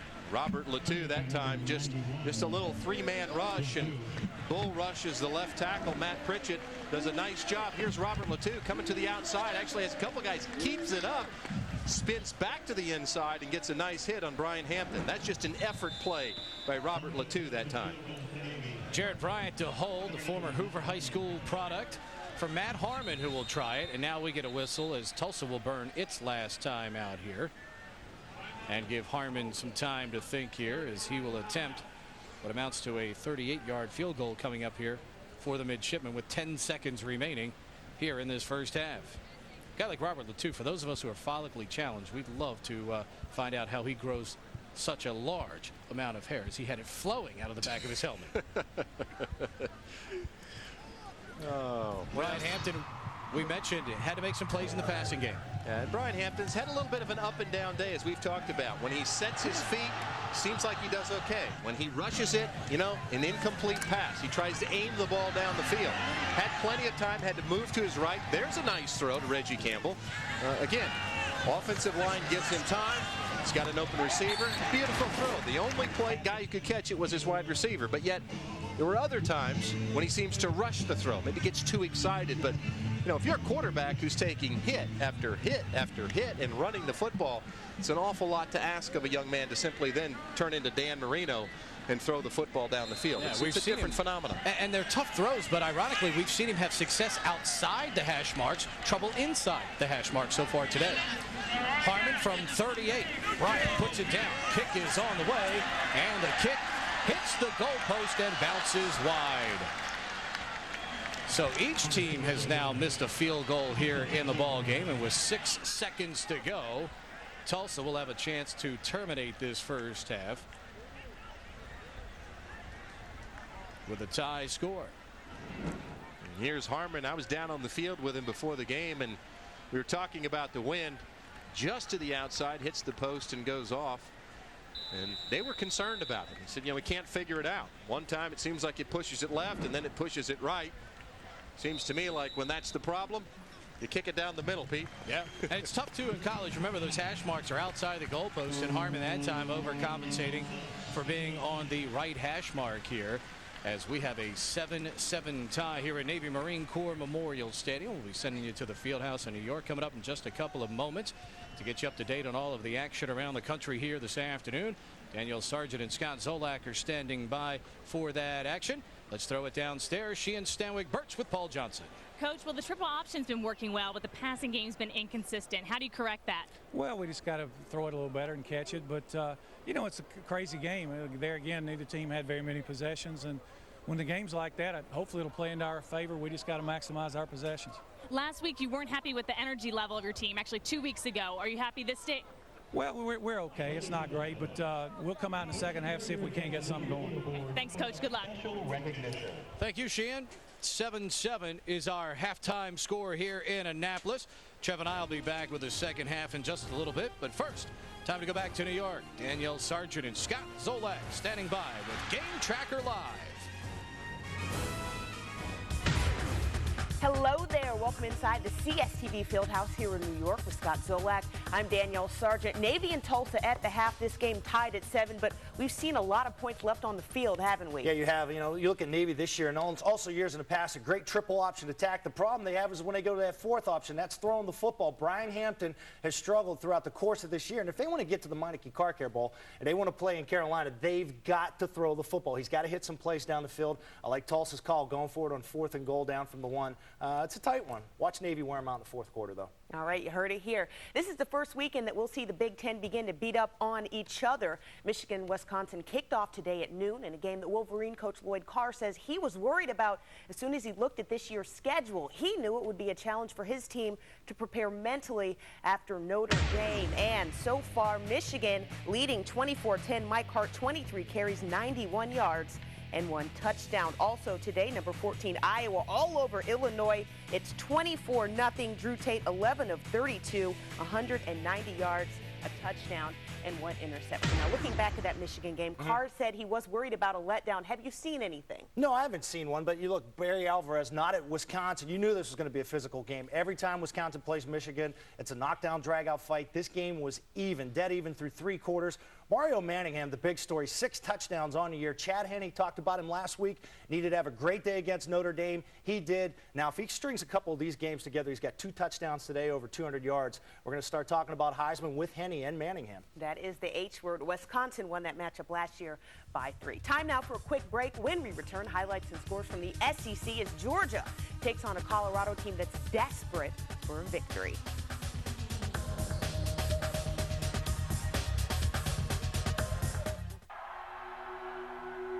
You think this is just another face-off? But let's say I don't get the puck. Instead, they get it and score. And we lose the game by 1 goal. And we lose the Stanley Cup by 1 game. And I have all summer to think about how I could have won this face-off.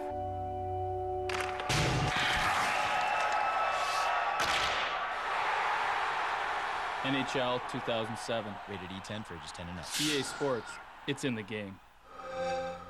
Wouldn't it be great to hear exactly what you want on radio? Then say yes to over 130 channels of Sirius satellite radio. Say yes to 100% commercial-free music from rock to pop, hip-hop to country. Yes to 2 channels of Howard Stern 24/7, to every NFL game, the NBA, college sports, and NASCAR in 2007. Yes to comedy, news, talk, and more. To a subscription for just $12.95 a month, and radio starting at $49.99. Say no to limited choices and interruptions. Say yes to Sirius satellite radio, the best radio on radio. 3 incomplete homework assignments. 5 movie trailers stopped midstream. 13 important phone calls missed. When you've got dial-up, you can miss out on so much. Now, you don't have to anymore. Not when you can get high-speed Verizon Online DSL for just $17.99 a month. And you can do so much more, like click and connect to the net in an instant. Talk on the phone and surf the web at the same time on the same line.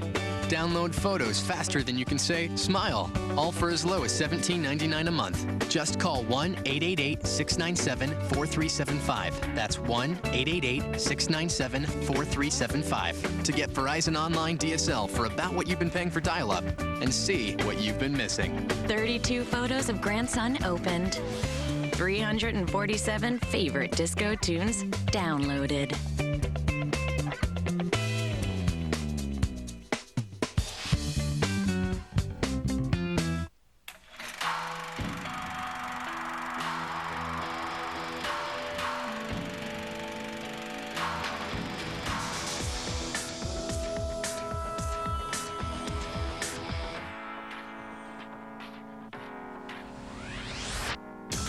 Over the last 100 years, millions of NCAA student athletes have gone pro in something other than sports.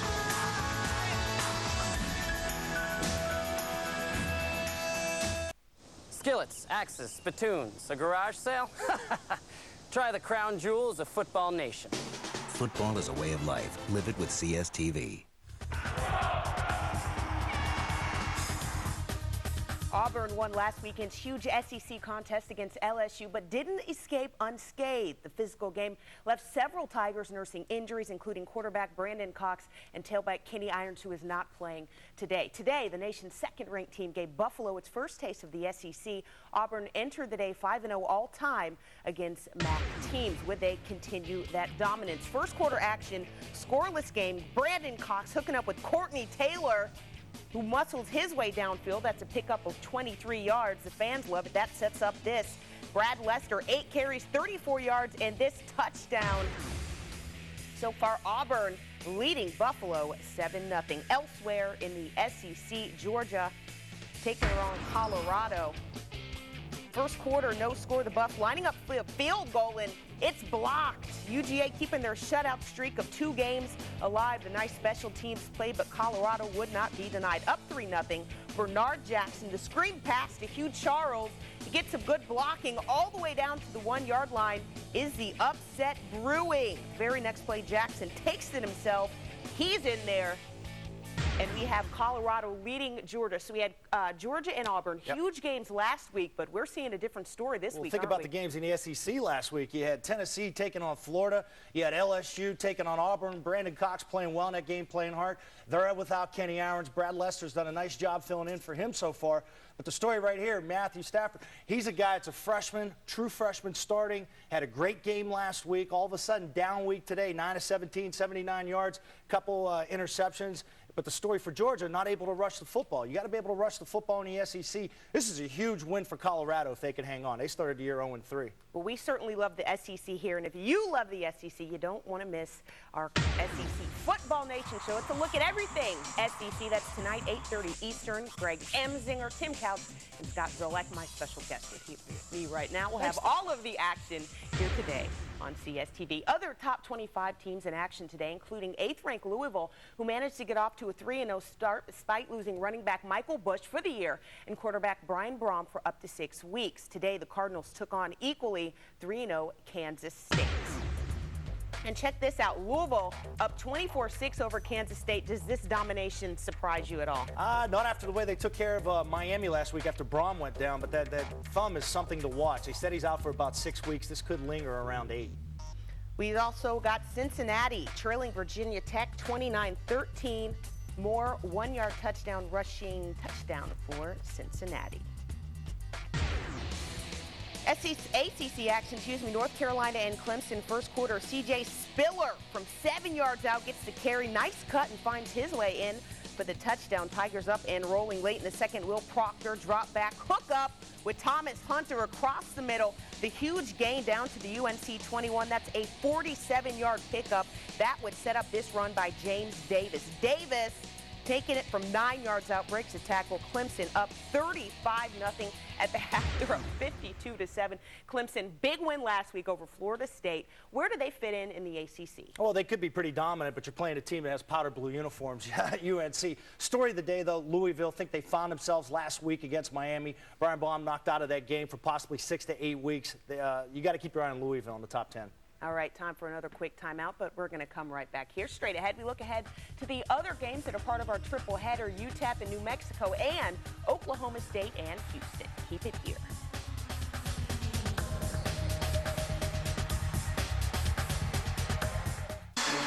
From the fields of glory where Saturday afternoon legends are born, it's time for college football. And now you can bring that passion home with Fathead. Easy to put up, easy to move. Fathead will stick with you all season long. But you can't buy them in stores. There's only one place to get them, fathead.com. Officially licensed by the Collegiate Licensing Company, NASCAR, the NBA, the NFL, and Players Inc. Find all your favorite players and teams. Call or go to fathead.com and show them your Fathead. Hey. You want to see something cool? Now you can hang out with an NFL quarterback with Fathead, a larger-than-life wall graphic. Fathead brings NFL action right into your home or office. Fathead is huge. The coolest thing is, put it on the wall. You don't like it there, peel it off, put it on another wall. Visit fathead.com for your officially licensed Fathead teams and players. Call to get a fat head. Fathead is for true NFL fanatics only. Take those posters off the wall, put on Fathead. Hello, people in TV land, get a Fathead. CSTV is going to take you closer to the game than ever before. It's Coast to Coach every Wednesday through Saturday. Log on to CSTV.com to learn more about Coast to Coach.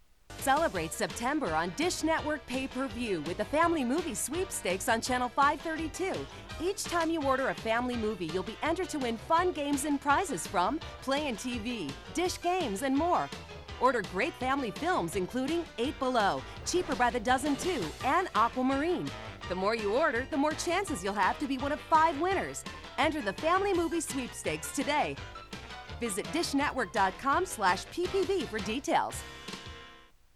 Attention, stop neglecting your family's health because you don't have health insurance. Prudent Choice is a nationwide network of 850,000 premier healthcare providers offering huge discounts. all for little more than $1 a day. There are no deductibles, no waiting period, and you can't be turned down for any reason. I saved $4,000 on my medical bills. Call 1-800-610-2044. Get $300 in free health care plus 2 months free with membership.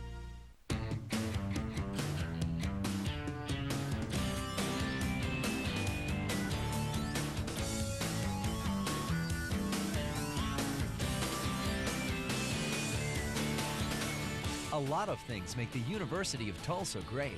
Motivated students, a faculty that inspires, a beautiful residential campus. But it's the value of our private education that makes us truly unique. Come check us out. We're the University of Tulsa. Later today on CSTV, games 2 and 3 of our triple header. UTEP in New Mexico, that's at 5 Eastern, followed by Oklahoma State and Houston at 9 p.m. Eastern. Scott, 2 great games. What are you looking forward to? 2 great quarterbacks. Jordan Palmer, and shootout in week 1. The game against San Diego State, they won, and then all of a sudden they lost in the second week. So they only got 2 games under their belt. He's got 6 touchdowns to 6 interceptions. He needs to stop turning the football over. Watch what his brother Carson's doing in the NFL. Take after him a little bit. And then you got Oklahoma State, undefeated, 3-0, taking on Houston. And you got this kid Kolb, who's thrown for 880 yards so far. He's averaging just under 300 yards a game. 8 touchdowns to only 1 interception. That's the touchdown interception ratio you're looking for. So two great games. And the nightcap on CSTV right here, you don't want to miss that one. Oklahoma State, Houston. We'll be here. We'll definitely be here. Well, that's about it for Scott Zolak. I'm Danielle Sargent. Tulsa and Navy are at the half, all tied at 7. We'll get you back to Annapolis after the break.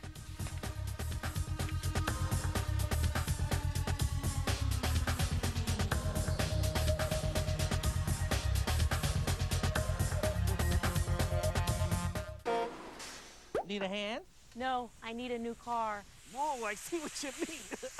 Aren't you the 1-800-BAR-NONE sock puppet? Yours truly. Could they help me? Sure. If you need car financing, even if you have bad credit, 1-800-BAR-NONE could get you approved in minutes. Going up. 1-800-BAR-NONE? You can? I am? Really? Need a car, not a tow? Then call 1-800-BAR-NONE. Our hero. Mommy, can we keep him? Everyone deserves a second chance. Bar none. Call now. CSTV XXL is your online ticket to over 100 channels of live college sports. From USC to Auburn, BYU to Navy, you'll get hundreds of schools and more than 10,000 events, like games, press conferences, interviews, and more. No matter what sport you love, you'll find it here, live and on demand. CSTV XXL delivers the most college sports ever. Check it out online at CSTVXXL.com. The United States Naval Academy, established in 1845, is the undergraduate college for the Navy. It prepares young men and women to become professional officers in the Navy and Marine Corps. A world-class faculty and small class size allow midshipmen to excel in any of the 19 majors offered. Upon graduation, they will be appointed ensigns in the Navy or second lieutenants in the Marine Corps. The Academy emphasizes the moral, mental, and physical education of midshipmen through character development programs that stress the highest ideals of duty, honor, and loyalty. Navy also has a rich history of athletic achievements in a variety of varsity sports. The United States Naval Academy is where America develops leaders who will serve the nation. It is where the core values of honor, courage, and commitment are nurtured, and where the vision of America's future is shaped.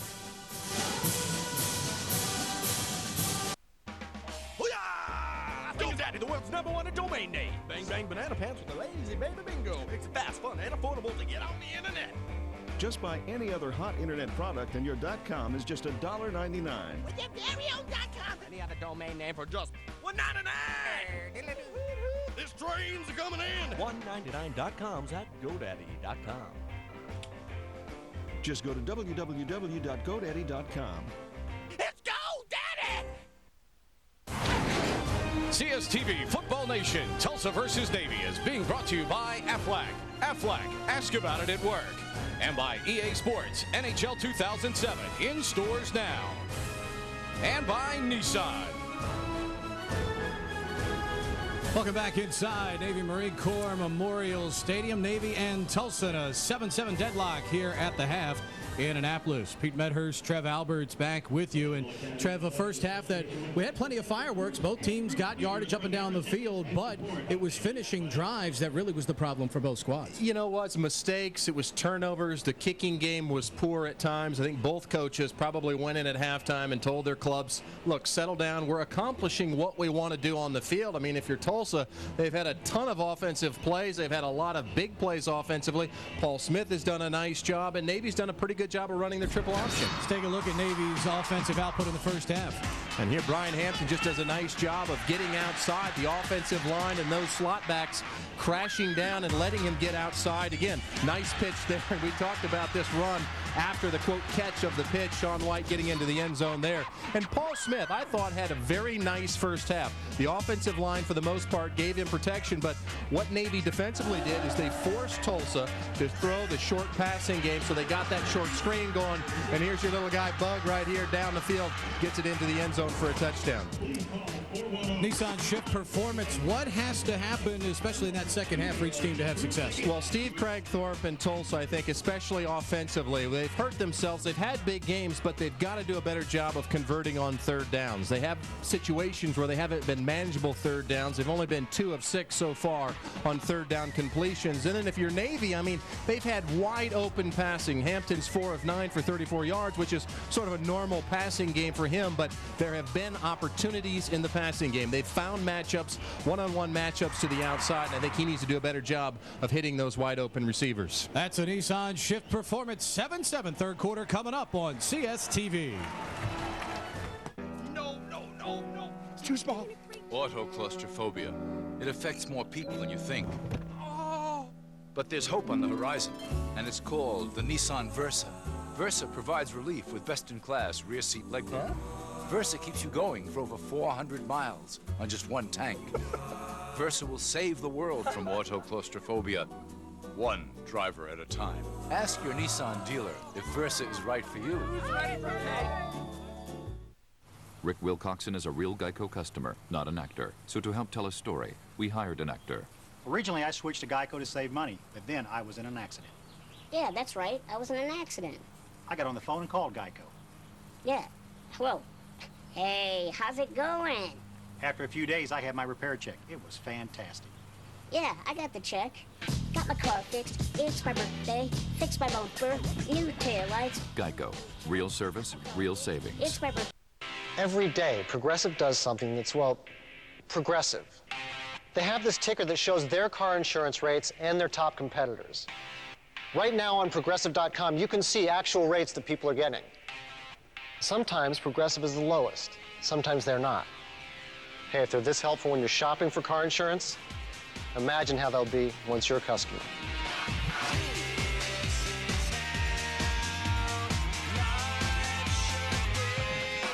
Yeah, I'm trying to add a new car to my policy online, and I'm... Oh, you don't do that? No. Can I pay my bill online? You don't do that either? No, sorry. You don't do that? Okay, so what do you do? Hey, think easier. Think Progressive. Our top-rated website lets you do virtually everything with your policy, easily and instantly.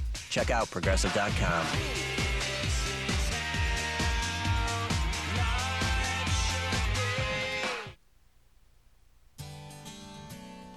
These are the faces that look up to you. You, the fans. The people who pack the stands week after week. So, before you walk through the stadium gates, or see the first fan from the other team, ask yourself one question. Are you setting a good example for the next generation? Make sportsmanship your best play of the game, and make it a great day for NCAA football. Back in Annapolis, Navy and Tulsa all deadlocked at 7-7. There you see the boats out on the banks of the Severn. Great day for those sailboats with the winds blowing in excess of 15 to 20 knots here in Annapolis today. That a constant weekend activity here in the Annapolis area. Navy will get the football to start the second half, and certainly they will have to improve on the ground. As we look at the first half numbers, 162 yards and 175 passing for Tulsa, Trev. But again, as we talked about, these teams have to finish drives here if they're going to find success in winning today. And time of possession almost equal. And, you know, Navy is a little behind in terms of total yards, but if they had completed a couple of those open passes, Navy would actually have more yards than Tulsa at this point. No question. A couple of wide open receivers missed there in that first half by Brian Hampton. Ironic, when he had to gun it on the routes to the sideline, he was able to do that, and down the middle had all kinds of problems. You made that point. Sometimes the most difficult throw is that out. Yeah. It's a long throw. You have to be very accurate. He's been very accurate with those outs. Dorado to kick off, trying to corner Reggie Campbell. Campbell from the 4. Campbell up to the 10, 15, gets outside the 20, 23-yard line. Let's go downstairs to Sheehan Stanwyck Birch with the 1963 Heisman Trophy winner. I'm here with Roger Staubach, one of the greatest football players ever at the Naval Academy. Roger, thinking back, what made you want to come to the Naval Academy? Well, I wasn't a quarterback to my senior year in high school, so a number of schools started talking to me, Ohio State and some of the Big Ten schools. But I took a trip to Navy. I just really enjoyed the atmosphere. I knew I wanted to play baseball in college also, and I wanted to get an education. And it turned out I loved being part of the Navy, but my dad wasn't in the service. But I just loved the academy. When I visited here, it just was first class, and I made the best decision of my life when I came to the Naval Academy. And my closest friends are the guys I met at the Naval Academy. So it was I just lucked out is what happened.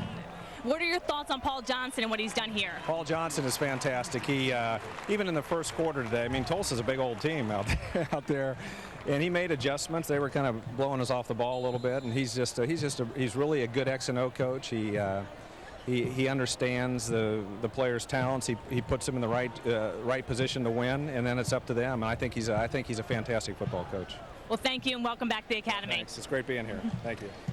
All right, Shan, thank you very much. Adam Ballard ripped off 30 yards on first down. His backup, Matt Hall, gets nearly 4 yards on this first down carry, brings up second down and 6. And no question right there. I mean, you and I as kids watching football, watch that guy dominate for the Dallas Cowboys. And there's no question he the undisputed #1 in the history at the Naval Academy. He certainly is. And he mentioned Paul Johnson at halftime making the proper adjustments. I think we saw that the first play of the second half when Adam Ballard changed up the blocking scheme a little bit to get the fullback involved. And now a terrific pitch to the outside and a nice gain for Navy.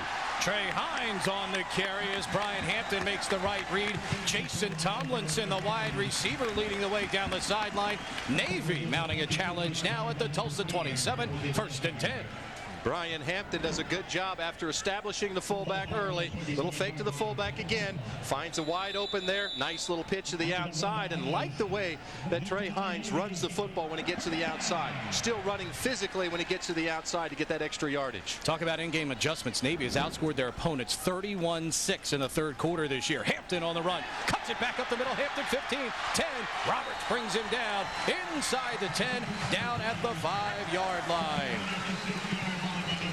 We're seeing those adjustments in action again, Pete, when you talk about Brian Hampton when he gets to the outside. And, Tulsa trying to make the decision of who takes who, switch it up a little bit, but Brian Hampton does a nice job that time of finding the open seam and getting it up the field. This is a Navy-type football drive. You mentioned the adjustments after halftime. They obviously made a ton of adjustments at halftime. Ballard bounces off of one guy at the 6, may have fell forward for a half a yard on the play. He is stacked up there. It'll bring up second down and goal. Kenny Spotwood, the defensive end out of Abilene, makes the stop. And both of these teams have found themselves in these types of positions. Between the 20s, they've had fairly easy go of it. Then they get down into that red zone and seem to sort of peter out. Both of these teams need to find a way to finish inside the red zone. There you see Navy with 10 touchdowns and 18 trips to the red zone so far this year. Hampton, reverse option, comes left side, keeps it. Gets down to about the 3-yard line. Good close that time from Anthony Germany from the secondary. As we go under 13 minutes here, Navy already in scoring position with a 3rd and goal coming up just short of the 3-yard line. And there you see Anthony Germany. Trev, the finance major there, has been on an awful lot of tackles today, adding to his numbers. And Anthony Germany has done a nice job. Basically, you're sitting out there and you have to read on the go. And in terms of who you have pitch, you have quarterback. And you mentioned the kind of times he's gotten in the backfield and disrupted this Navy offense. Hampton, stutter step on the option, pitches to Ballard, the fullback crashes into a man, a violent collision, but Roberts and Blackshire bring him down short of the goal line. Paul Johnson now hears the crowd saying, let's go for it. They want this Navy team, and we see Brian Hampton here, just a little step back, sees the pitch to the outside, and just a terrific job of getting off that wide receiver to make the play.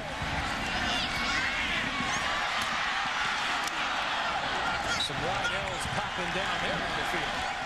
4th and goal from the 1. Hampton, quarterback sneak, bounces off of a man, keeps his legs moving, and he gets into the end zone. Touchdown, Navy.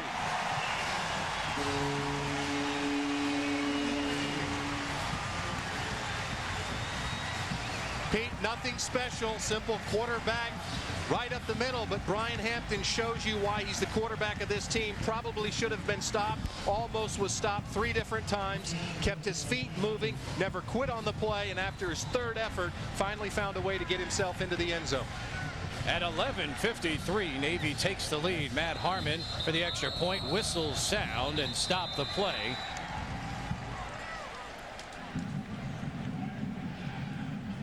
Under review to determine if the runner scored or not.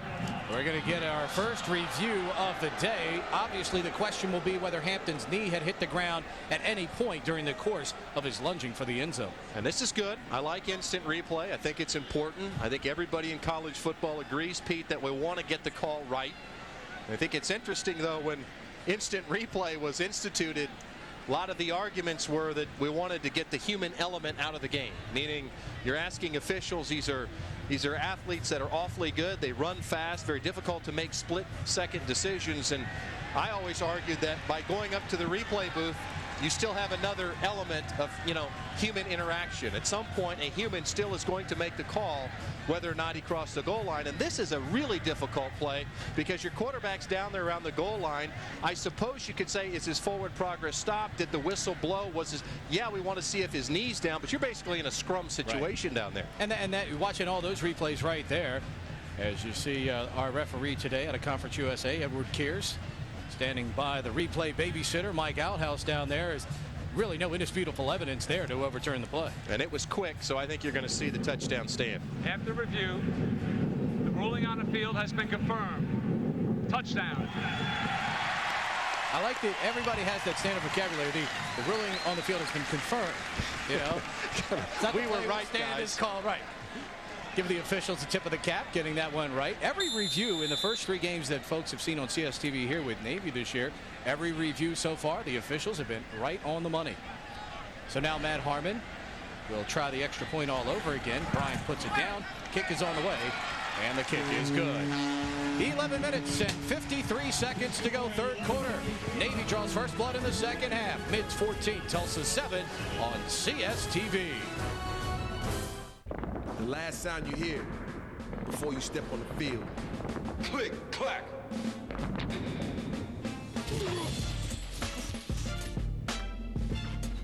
I think the era's coming. Quick, clack.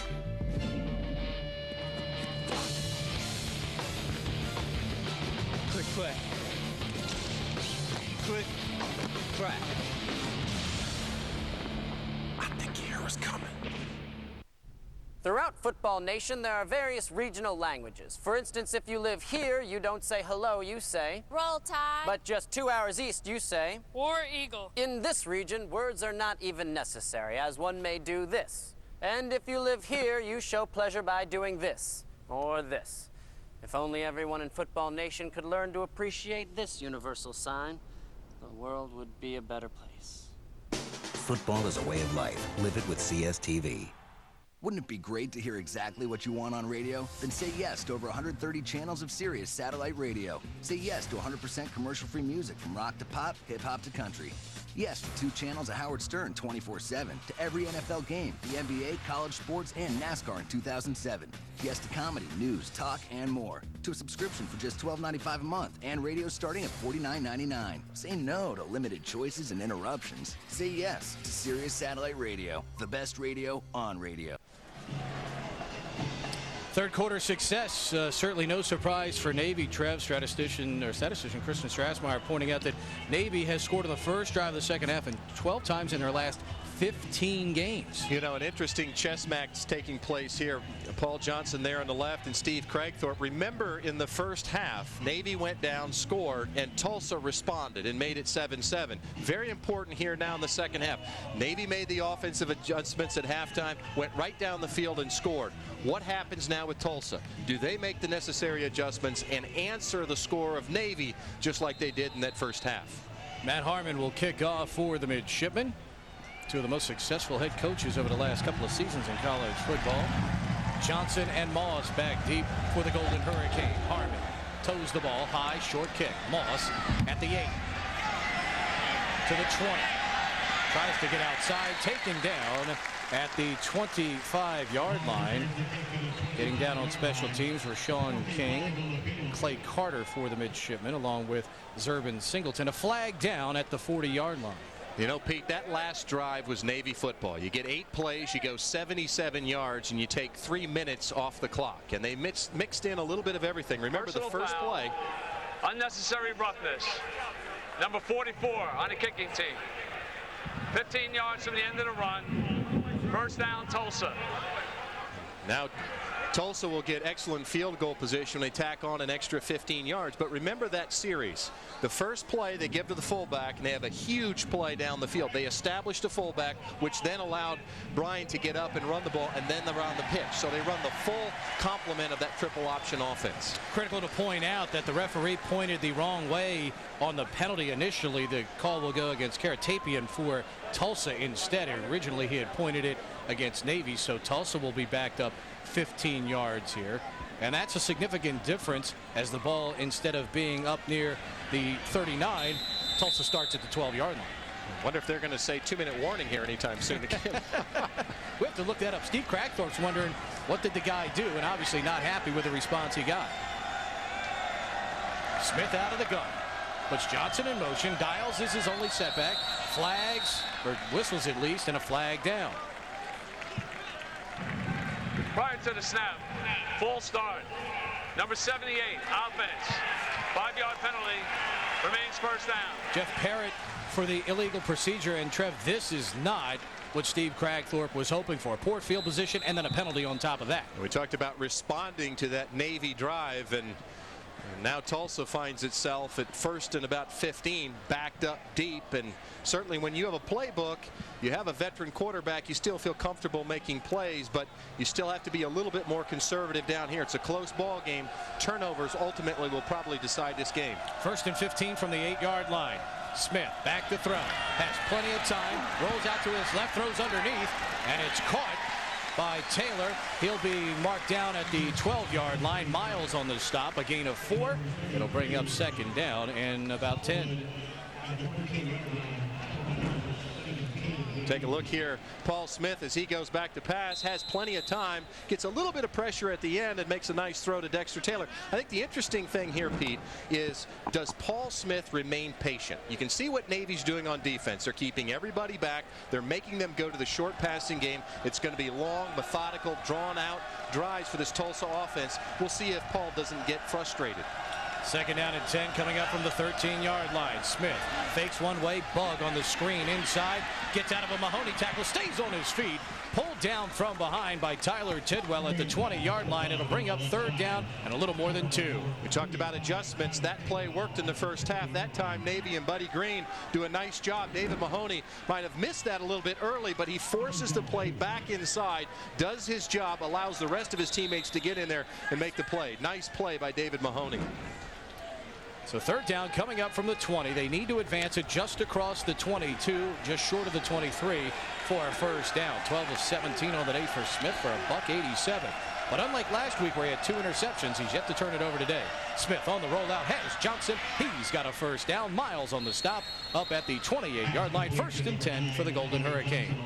That's a nice little series that time for Tulsa. They were 1st and 15, did a nice job remaining patient. They moved Paul Smith around a little bit, and Steve Cragthorpe has to be impressed with his quarterback. Yeah, he's a junior and has done a nice job of leading this team, finding what, I think in the past a couple times in other games, Coach Cragthorpe talked about Paul sometimes forcing the ball, trying to take something that wasn't there. So far in this game, Paul Smith has taken what Navy's allowed him to take. Poise getting his team out of a hole here. Smith. Play action. Looking out. He's got his man out in the flat. Dials. And Dials wrapped up by Jeff DeLees at the 34-yard line. Gain of 5. 2nd and 5 coming up for Tulsa.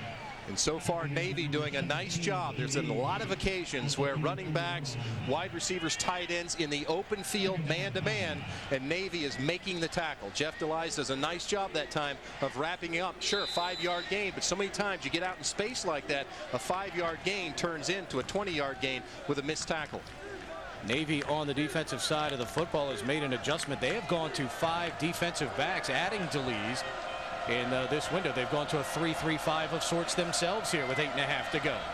Smith looking out the flat. Nice catch of a low ball there. Turning it upfield to the 35, gaining about a half a yard.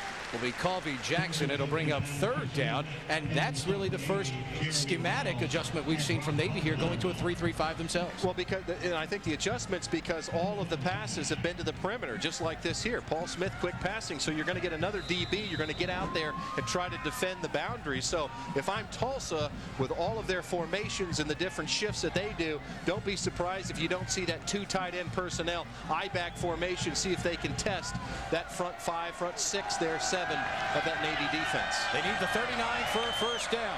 3rd down here for the Golden Hurricane.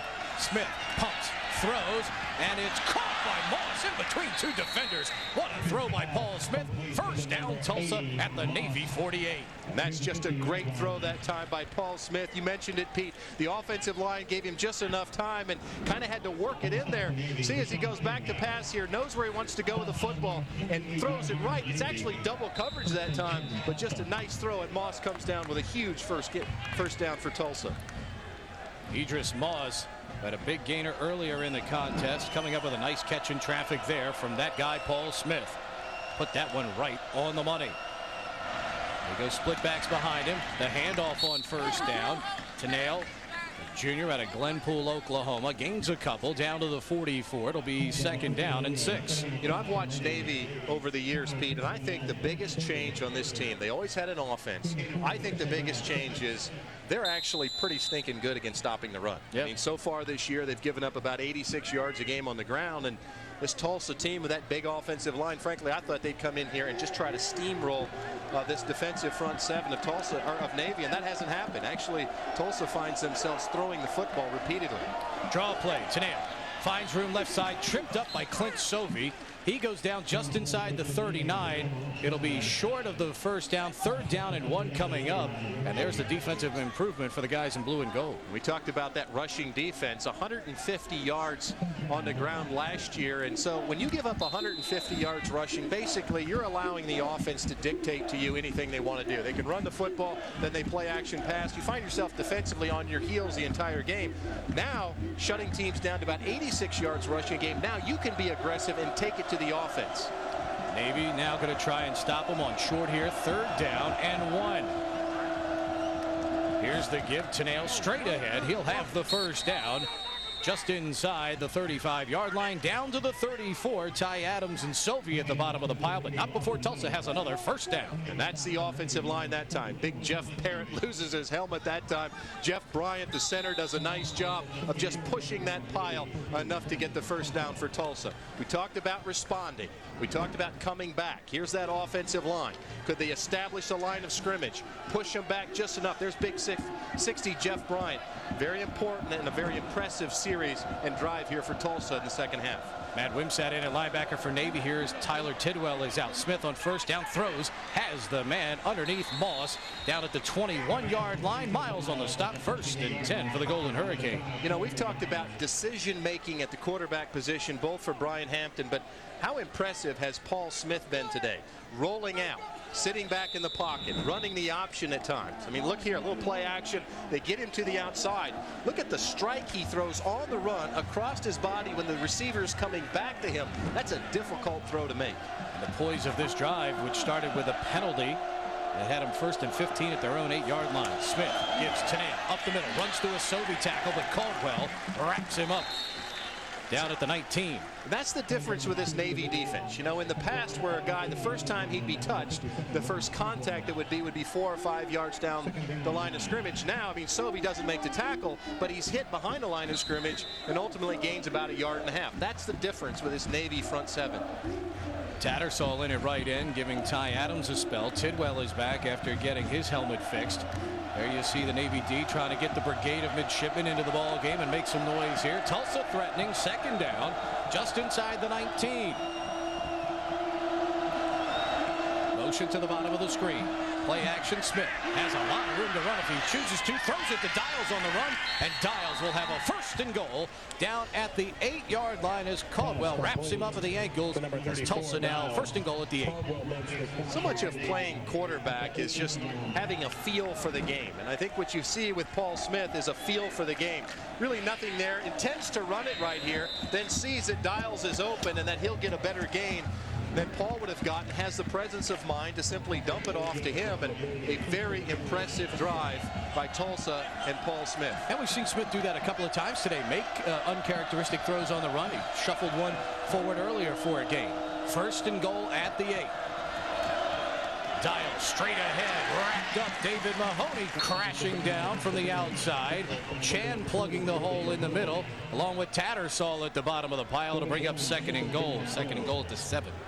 And here we go again. This Tulsa offense that is so good between the 20s and throughout this season has been so good down in the red zone. 0 for 2 today. See what they can do here now inside the 10. Sort of limits what you can do offensively in terms of spreading the field. Here they come to the line of scrimmage. I formation this time. 2 backs in the backfield. They send the fullback in motion. Smith back to throw. Throws underneath the Bogany, underthrew him. It's incomplete. And his old buddy Tyler Tidwell providing a little greeting at the end of the play.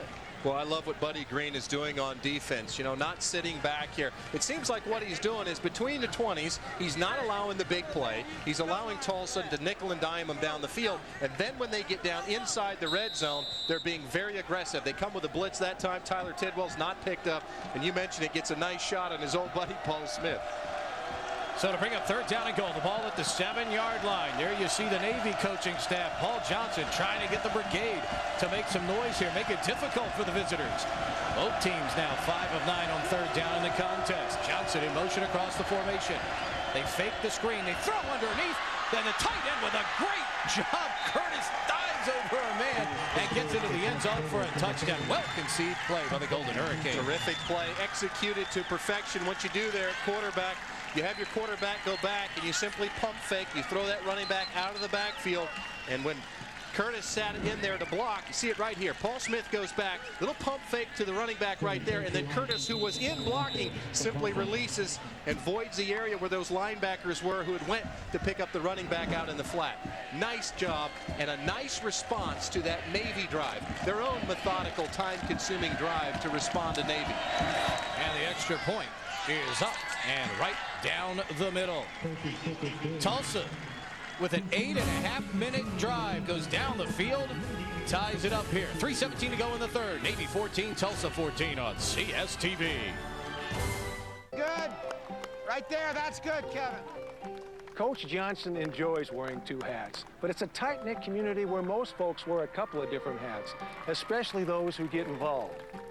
During baseball season, Coach puts in some long days between practice, the games, and his 2 Sinclair stations. People need gas and groceries, and Coach wants to be there for them. That's just the way it is when you get involved with people's lives. Sinclair, We're about as American as it gets.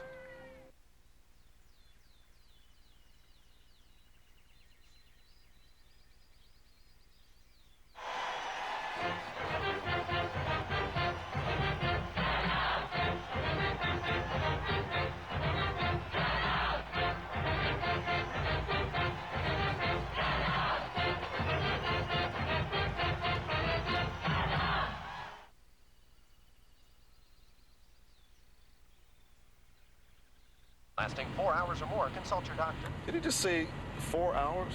That's ridiculous. Man, 4 hours is not a health warning, okay? It's a scheduling issue. Carrie, hold my calls. Hold my mail. And why would you call your doctor? Send him a tip? Man, if it lasted 4 hours, a doctor would be the last.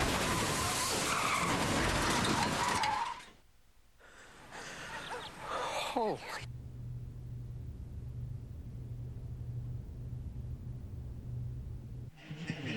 Steve Cragthorpe got to be very happy. His team showed poise. They started first and 15, Trev, at their own 8, and then went down the field 15 plays, 87 yards, in 8.5 minutes. Go back to that play, that touchdown drive. See, here's Tennille. He's just going to go out here right here. Here's Curtis at tight end. He's simply going to sit there and delay. And when the defense sees Tennille go to the outside, it voids a huge middle of the field right there. And that allows Ted Curtis to slip right in the middle of the field. Oop, nice play right there. Avoids a tackle. And a very important response by this Tulsa offense after Navy had such a nice drive to start the third quarter. And great athleticism from the tight end, 6'1", 242-pounder. The kickoff goes out of bounds. So Navy will start the drive with terrific field position here.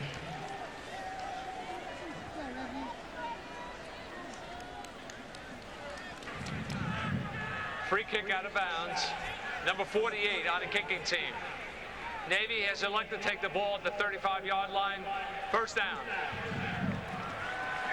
So the Mids with great field position when we come back at a 14-14 tie on CSTV.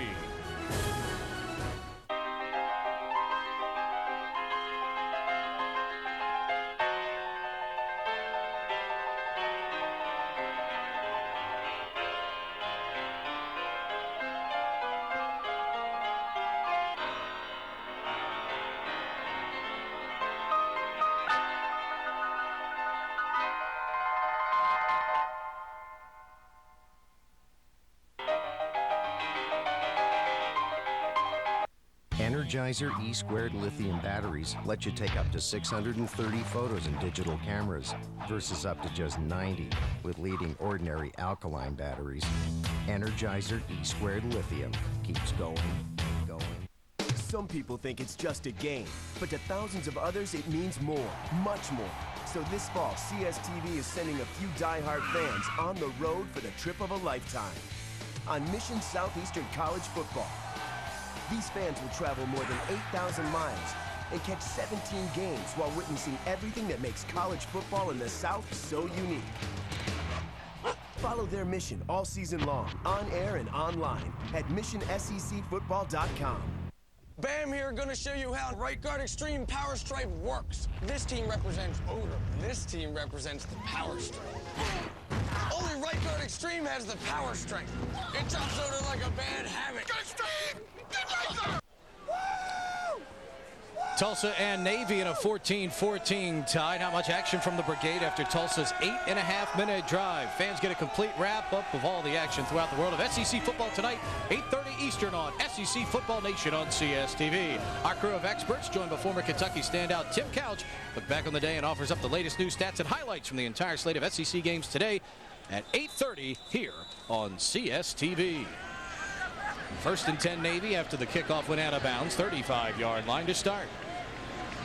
Navy with 3 receivers on the field.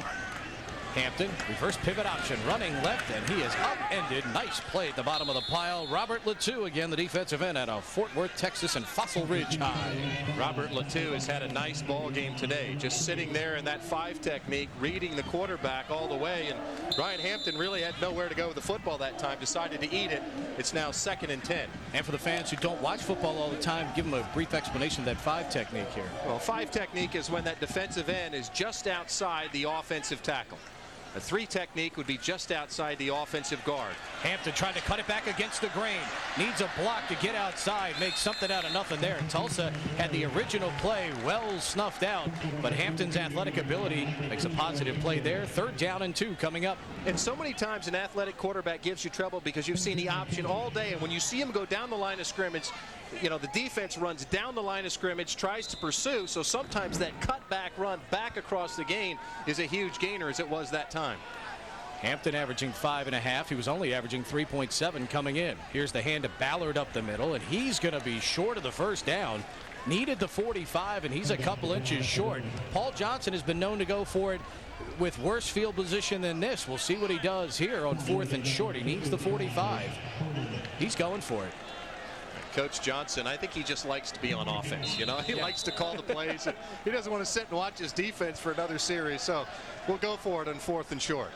Tell you, you'd be hard pressed to find better play callers in this country than Paul Johnson. Has an amazing feel for the game and his team. Hampton to the line of scrimmage. Tulsa brings a bunch of white shirts up to the line of scrimmage. Hampton goes forward across the 45, and he'll have the 1st down.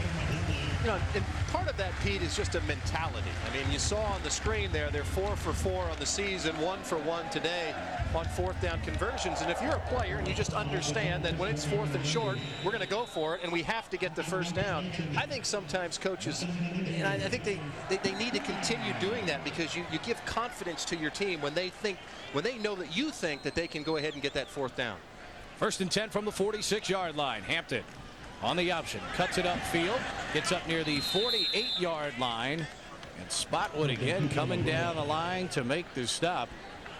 Also in there, Craver, number 6, and Hopkins, 93, with Alexander, number 2. Alexander and Germany, Trev, have done a great job in that secondary with Spotwood up at the line of scrimmage at defensive end. Really doing a good disciplined job on the corner there a lot today. They haven't allowed Brian Hampton to get to the perimeter too much here in the 2nd half, and I think that's the adjustment that Keith Patterson is trying to make. Make sure that they not allow these running backs and slot backs to get out to the perimeter and make guys like Brian Hampton that time cut it back up into the teeth of his defense. And again, the defense, especially running to Tulsa's left defensive side, again, those guys doing a great job. Hopkins doing a solid job that time, coming up and really causing that play to go for no yardage, as the clock will wind down in a very fast-paced 3rd quarter. Each team with a football basically one time in that 3rd quarter, and they both scored with it. Tulsa and Navy will go to quarter number 4 with nothing decided as of yet. Navy 14, Tulsa 14. Come on back for a great 4th quarter on Football Nation on CSTV. Driving along talking about whatever, and suddenly, wham. I know, I saw it. Just think maybe they went too far. I think where they went was real. But is it just shocking for the sake of shocking? But being in an accident isn't a shock? That's what they call it, an accident. Yeah, but you're watching TV, commercial comes on.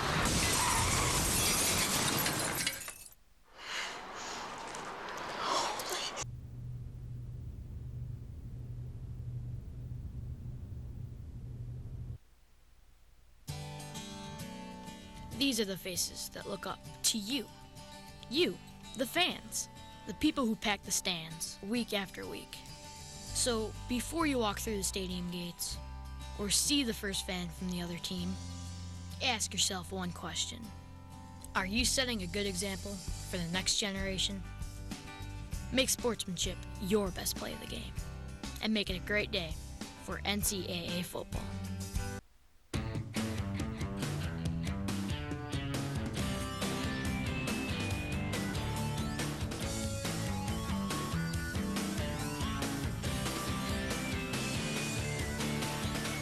A lot of things make the University of Tulsa great.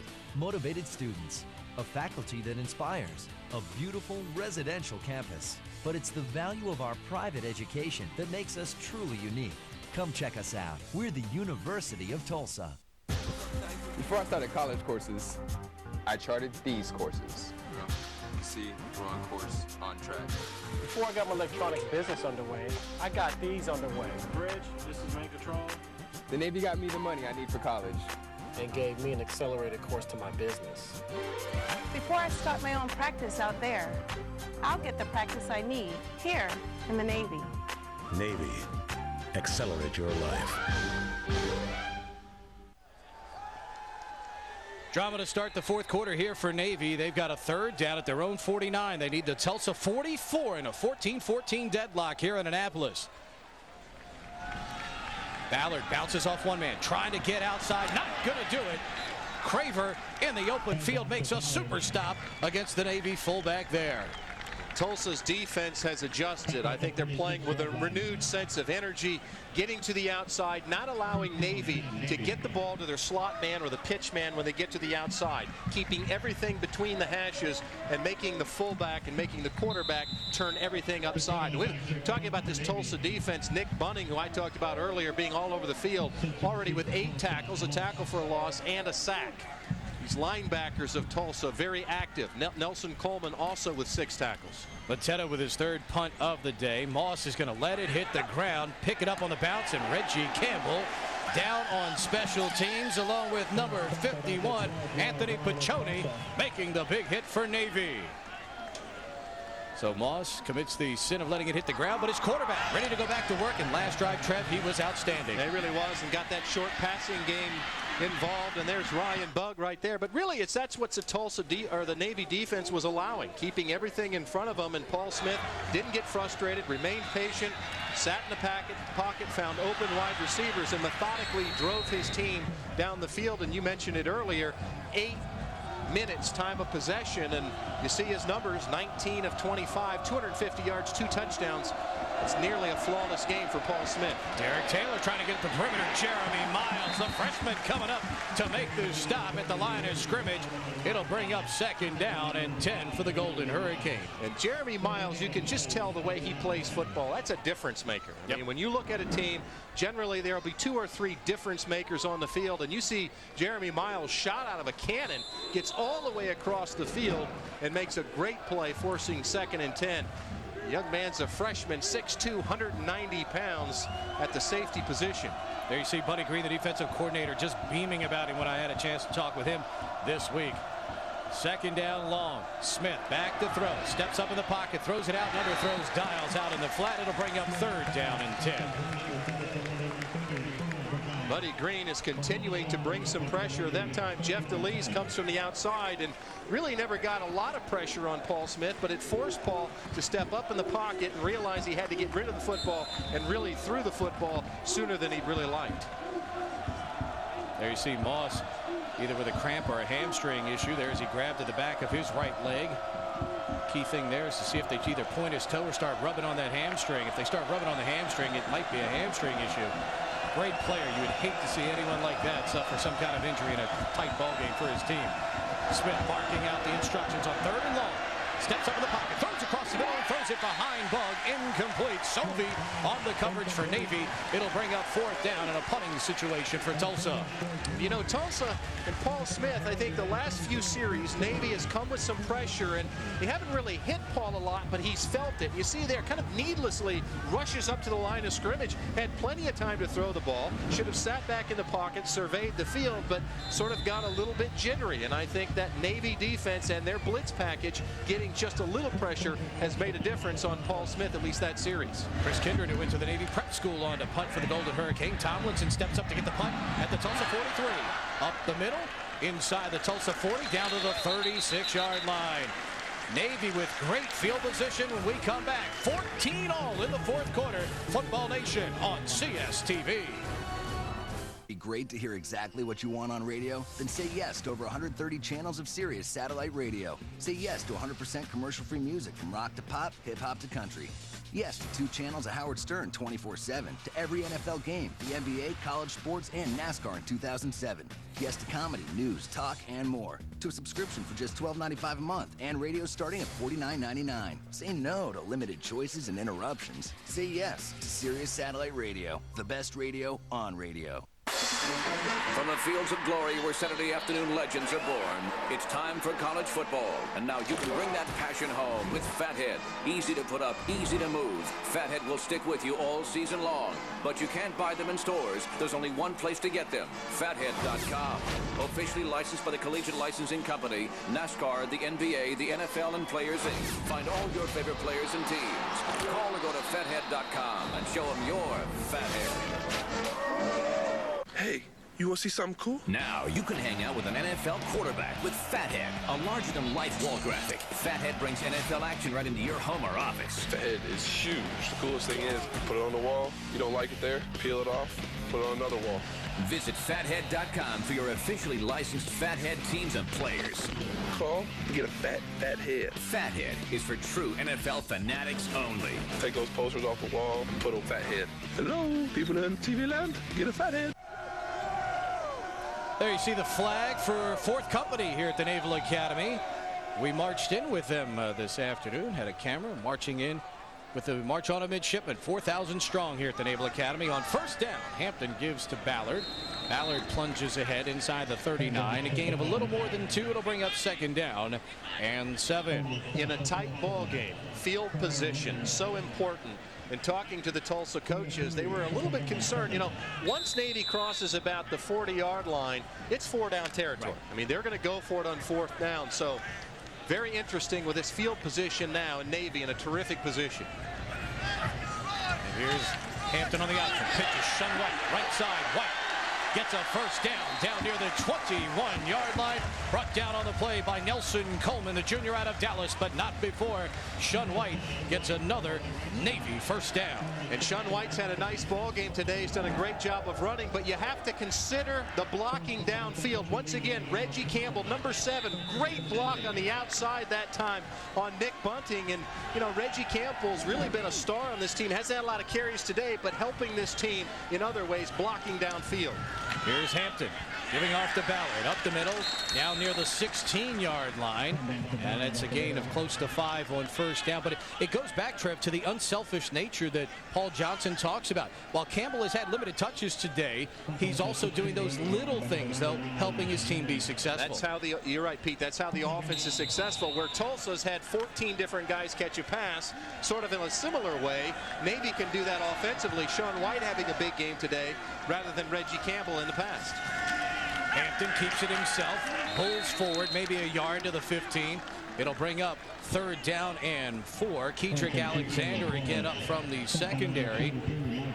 Mike Bryan also in on the stop as he gets some minutes today from Steve Crankthorpe on the defensive side of the football.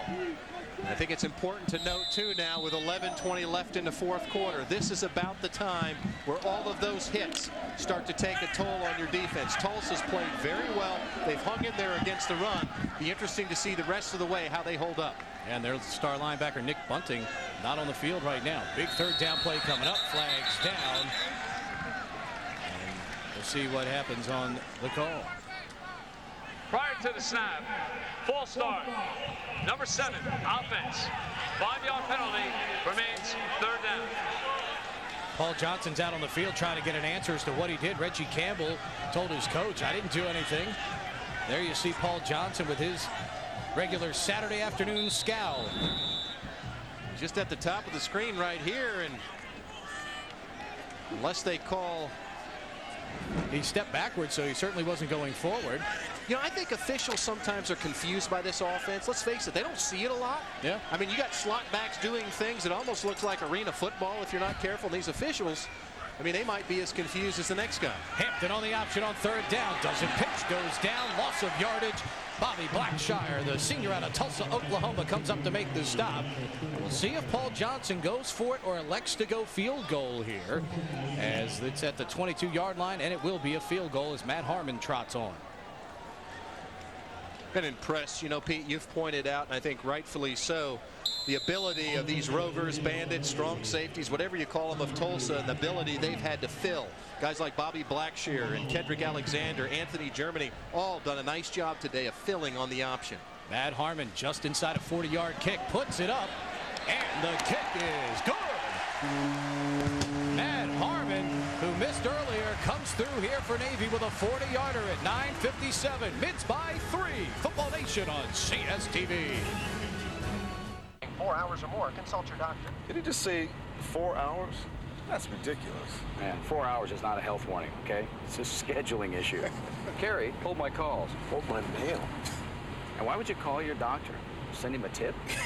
Man, if it lasted 4 hours, the doctor would be the last.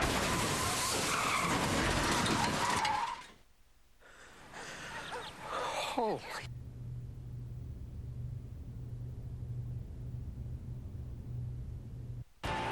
There's more gridiron action next on CSTV. If you like the long ball, don't miss Jordan Palmer and UTEP trade aerial attacks with Cole McCavey and the Lobos of New Mexico. McCavey has his man wide open. Watch UTEP take on New Mexico next on CSTV. Football is a way of life. Live it with CSTV. Expensive custom frames and costly protective laminates? Not anymore. Now create temporary graphics or get temporary protection with Duplicolor's hot new Car Art and Shield. With Car Art, add flames, scallops, or street graphics for the weekend. And with Shield, protect your vehicle's trouble areas from bugs, rocks, and road grime. Car Art and Shield are easy to use, dry in less than a minute, and with a simple wash, leave no residue. Start creating and protecting today with Duplicolor's Car Art and Shield. Go to duplicolor.com to find the retailer nearest you. Football's a way of life. Live it with CSTV. Games, highlights, and insights on air and online. 9:57 to go here in quarter number 4. Navy gets a field goal to go up 3 on the Golden Hurricane here by a count of 17-14. There you see Idris Moss going back on the kickoff return for Tulsa, and that's good sign, Trev, as he's had a huge day in the passing game. He's been the guy that could stretch the Navy defense vertically, over 100 yards receiving, and very important that he's a key component on that offense here as we get late in the fourth. Harmon's kick, Moss at the 2, on the run to the 10. Moss to the 20, tripped up again. Piccioni, second time in a row on special teams. Piccioni down the field. Talking about Idris Moss and the big day he's had, Pete, done a nice job on special teams, but here in the passing game, as Paul Smith went back and we talked about stretching the Navy defense. This is one of the few times today that Navy's allowed a wide receiver to get behind them in the secondary. Again, Paul Smith has been very comfortable with Idris Moss there in double coverage, but a nice job of using his body to separate from the defender. And again, here on the run, Idris Moss settles down in between that zone. A huge day, 4 catches, over 100 yards for Idris Moss. And real soft hands, too, as he welcomes in the football, too. 1st and 10. Smith, pump fakes, looking back near side, screen dials underneath. And he is wrapped up at the 25, 26-yard line. Caldwell, Mahoney, and Little on the stop for the midshipmen. It'll be a gain of 3, 2nd down and 7 coming up here. It's the linebackers at Navy that impress me. Both Caldwell, Tidwell, Mahoney does a nice job as well. That's a simple screen that time, but so many times you get those big offensive linemen down the field blocking, and it's one of the scariest things as a linebacker. You're out in space and big number 60's coming at you. Jeff Bryant, who's about 305, but Caldwell gets rid of the blocker and makes a nice play. 2nd down and 7 from the 26. Smith back to throw. Looking across the middle. Hits Curtis at the 30, falls forward to the 31, brings up a 3rd down and 2. Again, Mahoney on the stop. Trev, you played linebacker position.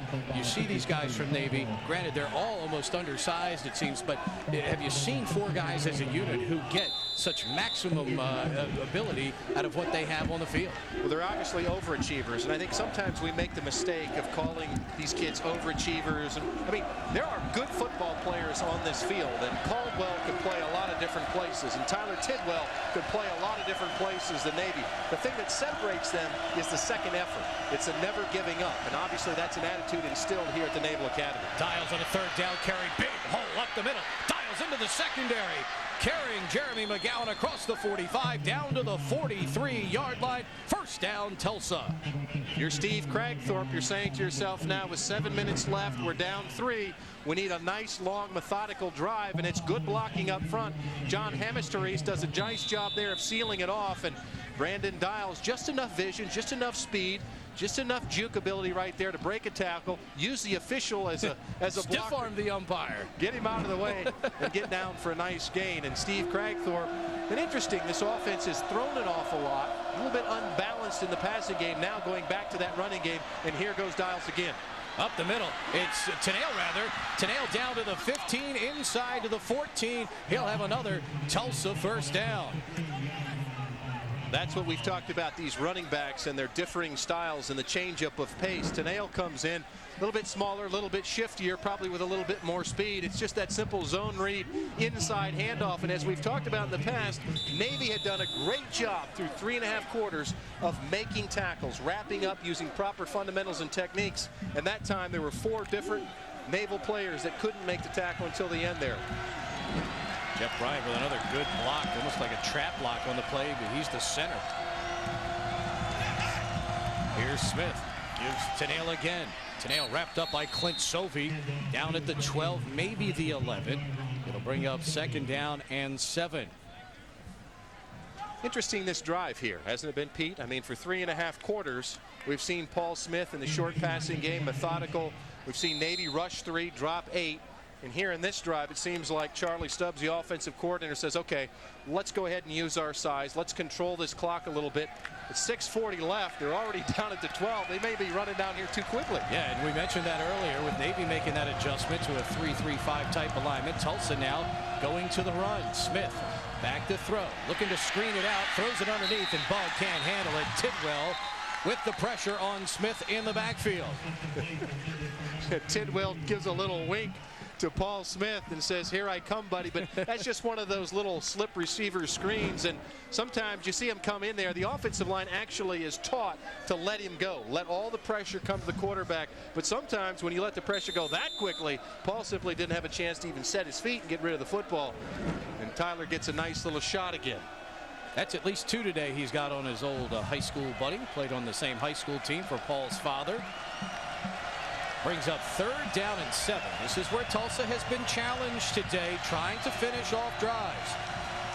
Johnson with the short motion bottom of the screen. Smith across the middle, and it's almost intercepted. Rob Caldwell diving in front of Johnson makes a great play defending the pass.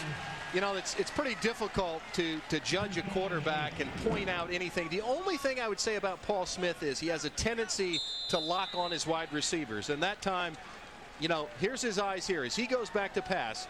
Clearly knows where he wants to go with the football. But you're going to talk about a guy in Rob Caldwell. He's a senior. He's been around. Does a nice job of sitting there, reading the eyes, and going to the football, and almost had an interception. 29-yard field goal attempt here for Jared Tracy. Tracy, who missed on Tulsa's first drive of the game, going to try and hook it from the right hash mark in between them. Gets this one down, and this kick is good.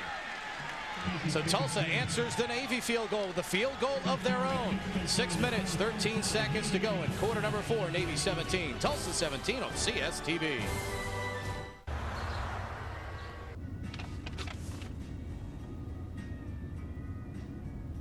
Cow! Good, Aaron, cow. Cow! Yes, sweetie, cow. Cow! Paul, where are the burgers?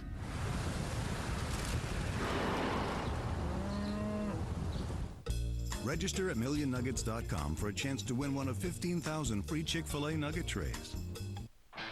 CSTV XXL is your online ticket to over 100 channels of live college sports. From USC to Auburn, BYU to Navy, you'll get hundreds of schools and more than 10,000 events, like games, press conferences, interviews, and more. No matter what sport you love, you'll find it here, live and on demand. CSTV XXL delivers the most college sports ever. Check it out online at CSTVXXL.com. Energizer E-squared lithium batteries let you take up to 630 photos in digital cameras versus up to just 90 with leading ordinary alkaline batteries. Energizer E-squared lithium keeps going. When it comes to college sports, everyone has an opinion. If we're going to hold coaches and administrators accountable, we should hold officials accountable too. Let the debating begin. Watch Taking Issue with Brian Curtis every Tuesday at 7, only on CSTV. 17-17 tie. Interesting challenge coming up here. Navy challenging that Tulsa did not get the field goal off in time, saying the play clock expired. There you see the referee, Edward Kearse, and Navy was trying to get his attention. Paul Johnson had officially just waved his hand like, oh, to heck with it. And then finally they got the attention of the officiating crew, and now Kearse is on the headset as they're reviewing the play. The only question is, you and I just talked about, Trev, do they have an angle that shows the play clock and the field goal? The previous play is not a reviewable play. Therefore, the field goal stands. That's sort of what I anticipated. I mean, I don't think we've gotten to That's a safe way out for the Zebras, too. A safe way out, but I don't think we've gotten to the point in college football where they're going to have a clock, a camera on the clock to see when the play clock is down to 0. That's not a reviewable play. That's a judgment call by the official. But again, those are the kinds of things that officials are trying to do a better job at. Last weekend, the officiating was horrendous in spots, cost teams games, and we're talking about a game now that's 17 all. If it goes to overtime, you don't know what's going to happen down the stretch. But again, if it's a missed call and ultimately costs Navy a chance at getting another win, that's the thing we're trying to avoid in college football. Tracy is ready to kick off at the 35-yard line. Reggie Campbell is back deep for Navy.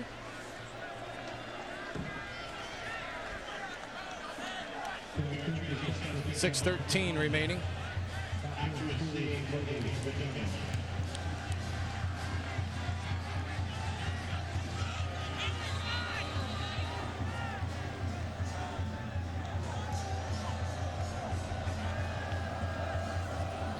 Tracy will kick off after the review that wasn't a review because it wasn't able to be reviewed. Surprising he even said it's under review. Shouldn't have he had known that that's a non-reviewable play? That's right. Campbell on the short high kick. 20, 25, 27-yard line. Brought down by Mike Bryan on special teams for the Golden Hurricanes. Fans, your chance to gaze deeply into the coming weekend of college football with the fortune tellers of CSTV's Crystal Ball. Presented by Xbox Live. Join the Crystal Ball crew as they preview the upcoming action with the highlights, analysis, news, features, and special guests. Crystal Ball presented by Xbox Live. Wednesday night, 7 Eastern on CSTV. You know, Pete, I'm on that show. Do you put the little Houdini hat on? No. We don't have any crystal balls. And actually, Brian Curtis is on that show, and Brian Jones. And I'll tell you this much. It's very nice to be in this comfortable environment with you here, not being attacked by I know those two gentlemen, and it has got to be a special time. Here's Hampton on first down, and again, he is wrapped up basically at the line of scrimmage, and really a guy that has had a big second half, Trev, for Tulsa, number 93, Moten Hopkins, the defensive end out of Converse, Texas. Moten Hopkins just does a nice job of getting in there and wrapping up and making that tackle. And I think this front three or front four, however you want to describe Tulsa, they've been challenged at halftime. I mean, these guys obviously have a size advantage. They were challenged to be able to shut down that run, and so far they've kept Navy inside the tackles and not allowed the ball to get to the outside. Bunning coming on the blitz. Hampton has time, throws it. Campbell has the catch. He'll have a first down. Roberts, the first contact for Tulsa. Ball up to the 40-yard line, and that one of the best delivered balls by Brian Hampton all day, Trev. And I really love the call that time by Paul Johnson. Second down and long, and you have your quarterback who hasn't thrown great all day except the outs, and once again finds his wide receiver Reggie Campbell that time. A beautifully thrown football. Sets his feet, knows where to go with the ball. When Brian Hampton has time and delivers it, doesn't aim it, he's an effective passer. Ballard, big hole up the middle, across midfield into Tulsa territory at the 45, down to the 44-yard line. Craver on the stop, another Navy first down. We talked about how Tulsa had done a nice job of stopping the perimeter. When the perimeter is being shut down, you have to assume that the fullback will get a chance, and that time Adam Ballard does a nice job. A nice big hole by that offensive line. And Trot Harper blocking down the line of scrimmage that time to help open up a gaping hole with the center, Ralsei. On first down, Hampton stutter step on the option, tries to cut it back, gets forward up near the 40-yard line. It'll be a gain of 4. Second down and 6. Spotwood again on the stop for the Golden Hurricane. Brian Hampton is so good at that. You start down the line of scrimmage, and once you sense and feel the pursuit of that defense going back, cut back across the gain, and no, it's not a huge gain. It's, a 4-yard gain, but now it's 2nd and 6. Your whole playbook is in order. You can run anything. because of that nice gain on first down. That's when their former running back instincts take over. He started out as a running back at the academy and wore number 40. Hampton keeps it here, coming down the line again. Kedrick Alexander, another guy who has had a super ball game here today for Tulsa on defense, as he's one of their leading tacklers on the afternoon. Kedrick Alexander simply going to stay at home, do his responsibilities, and kind of remains turned that time. And I'm not sure if Brian Hampton knew if he had the pitch or if he had the quarterback or who he had. But in the end, Alexander does a nice job of making a stop. Now 3rd and long. Does Paul Johnson allow Brian Hampton to throw the football? 3rd and 7 at the 41. 3:26 to go. Hampton back to throw. Bunting with the pressure. Trying to lob a screen. Got a flag down. A holding call more than likely coming up against Navy. Will negate a potential first down catch here by Adam Ballard. Paul Johnson standing down on the field. Hands crossed in disbelief at his team's execution there. Holding. 72 offense. 10-yard penalty from the previous spot. Replay 3rd down. Anthony Gaskins, the sophomore out of West Orange, New Jersey, called for the holding call. You know why he's frustrated, I think, is because they haven't run this play all day. You know, they waited to a crucial situation when they needed to make the play. And you understand the hold right there. Nick Bunting was going to get to Brian Hampton. I think the offensive lineman knew that he was going to get there. And I tell you, Nick Bunting is a football player. He's a terrific player. He's been all over the field today. That time comes on the blitz, and had he not been held, probably would have gotten to Brian Hampton. So now Navy with a 3rd down, 17 to go, back at the 49-yard line. Hampton with a long count puts Trey Hines in motion. Hampton stutter step, play action, looking to throw. Pocket collapses, down he goes. Spotwood in the backfield again for the Tulsa Golden Hurricane. The senior out of Abilene, Texas, a tackle for a loss here on a big play for Tulsa's defense. Spotwood was in the middle right there, but Steve Craver comes off the outside too. Sometimes, you know, when you're playing against the option and your responsibility is the pitch, get up the field, get ready to get to the pitch, but on the way to the pitch, if you notice it's pass, essentially you're on a delayed blitz, and that's what happened that time with Steve Craver. Tulsa was trying to call a timeout here to save some time. The clock kept moving. We'll see if they put any extra time on the clock. Tulsa had called a timeout with 2 minutes 45 seconds. Please reset the game clock to 2 minutes 45 seconds.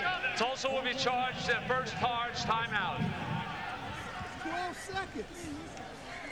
There you can hear somebody from the Navy bench saying that's 12 seconds.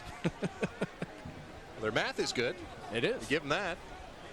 But in a game like this, a 17-all tie, 12 seconds, especially with the changes in college football in terms of when they wind the clock, 12 seconds are precious in the 4th quarter. And of course, as soon as Navy punched the football, when the officials spotted, the clock will start again there for Steve Cragthorpe's offense. The only problem here for him is his team more than likely going to get the ball deep in their territory now with 2 timeouts, and obviously with the new rules with the clock, that means his team's going to have to be up at the line of scrimmage and ready to go to get things going here.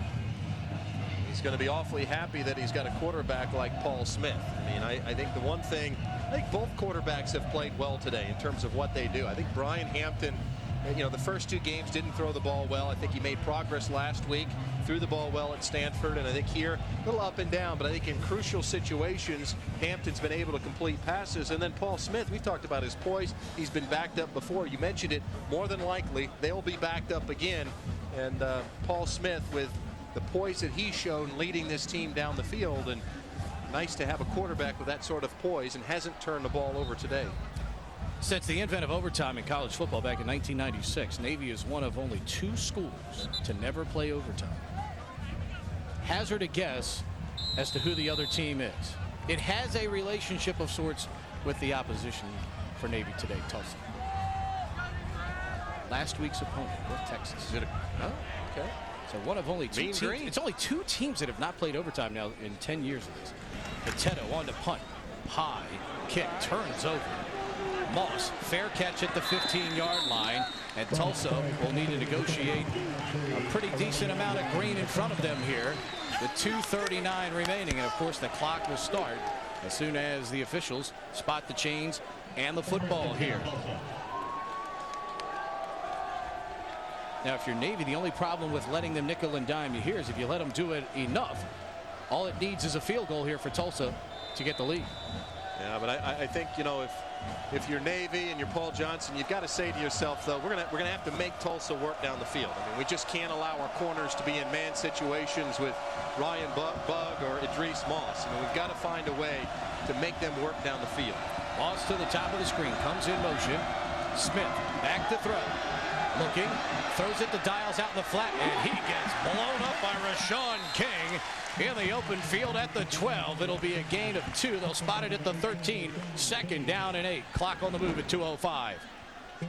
See, there he is, Paul Smith, looking to the right, then goes back to the left, and this is really the only place he has to go with the ball. And Buddy Green talked to us about, you know, a lot of that zone matchup and having guys go back in the zone, wait till people come into your area, and then make the tackle.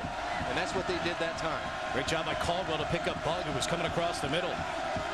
Smith fakes the handoff, cuts it back up the middle, dives across the 20. He'll be just short of the first down. It'll be 3rd down and 1. Clock on the move at 1:30. Tulsa still with 2 timeouts, and it almost seems as if Steve Cragthorpe might be settling for overtime. Down to 1:23 left in the game, 2 timeouts left. And perhaps field position is dictating his lack of using a timeout here as the ball is at his own 20. 3rd down and 1. Johnson in motion. Dials right side. Runs into Mahoney, or make it Tyler Tidwell, but he'll have the first down. He's across the 21-yard line. That'll be good for a first down.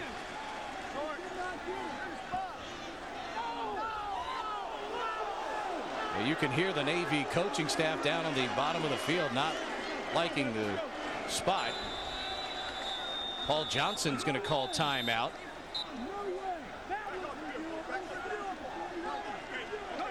You can hear the Navy coaches down there. I was trying to listen for the parabolic mics here. You can hear them saying that's reviewable.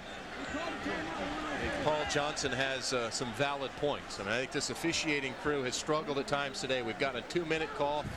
You know, 2 minutes left in the first half. I think they've been a little up and down in terms of instant replay. You know, I think Paul Johnson is right. I think he has every reason to be concerned.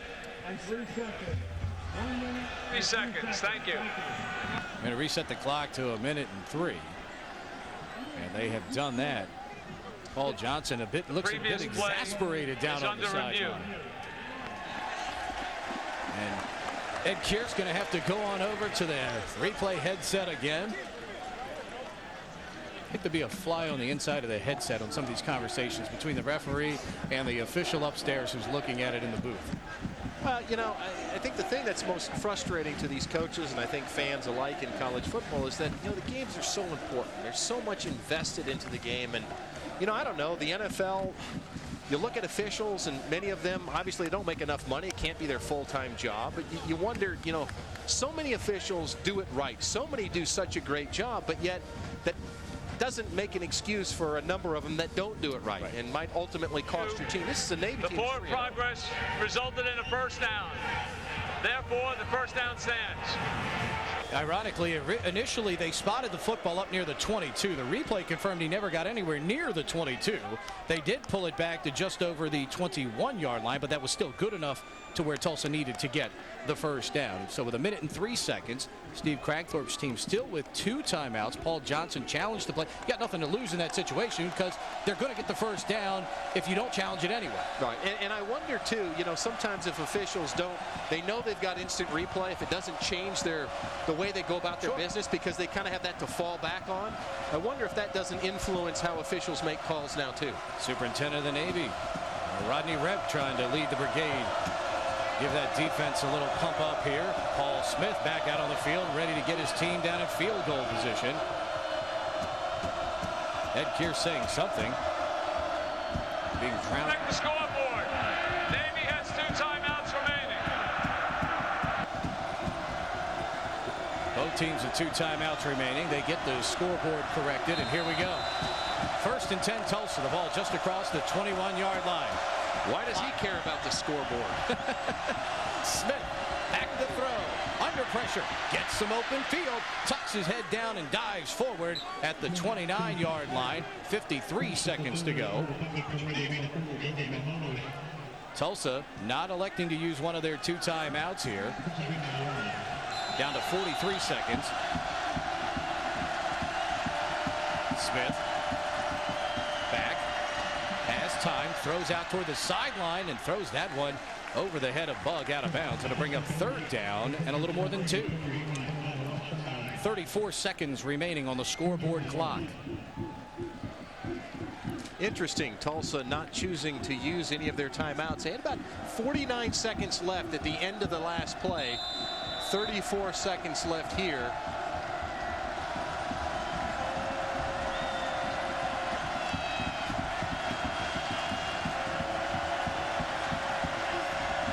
Third down.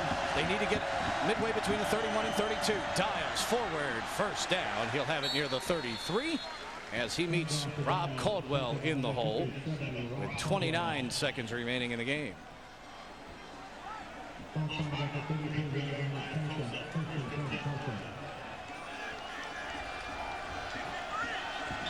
Joe Silk running on for Clint Sobey, who comes running off. He's got his right hand heavily bandaged down there. Smith back to throw, throwing out to the sideline, and the only guy out there, Rashawn King for Navy, but it goes out of bounds. So with 20 seconds to go, Smith avoids a near disastrous play there. And again, Trev, it almost seems as if Tulsa's playing more for overtime here, liking their options with the overtime rules.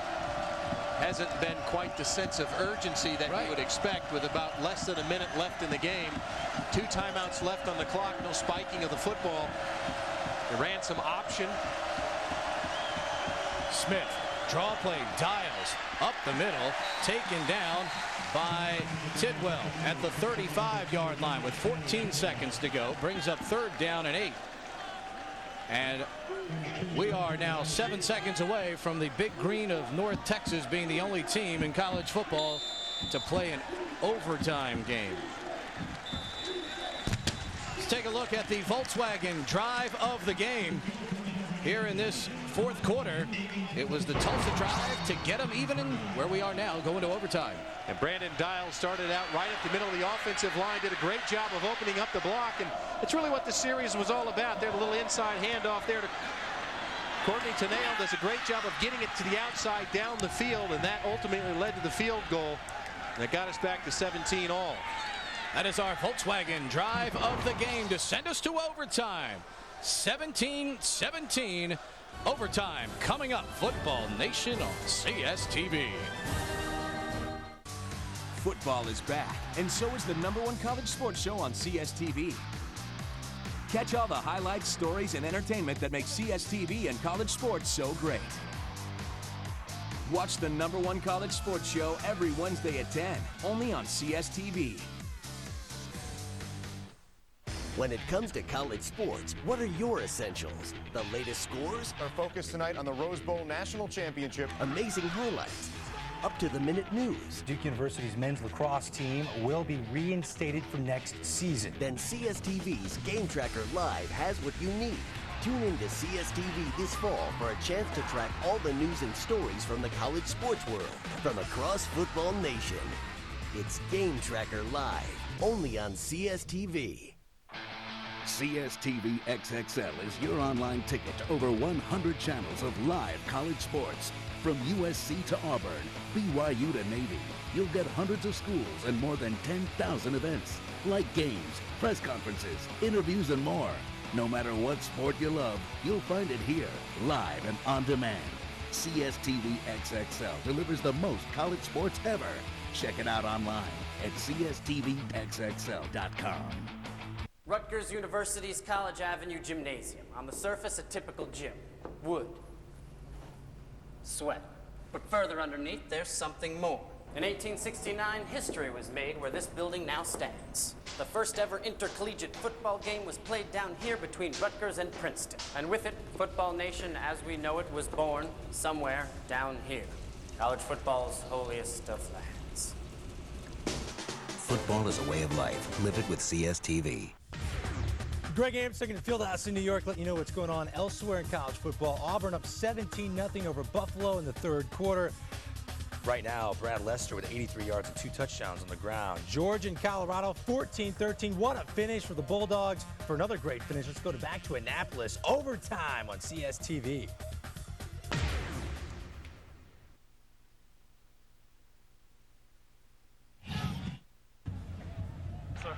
Hey, gentlemen, we're in overtime rules. We will have one coin toss. The winner of the coin toss has 2 choices, offense or defense, or which end of the stadium they wish to defend, okay?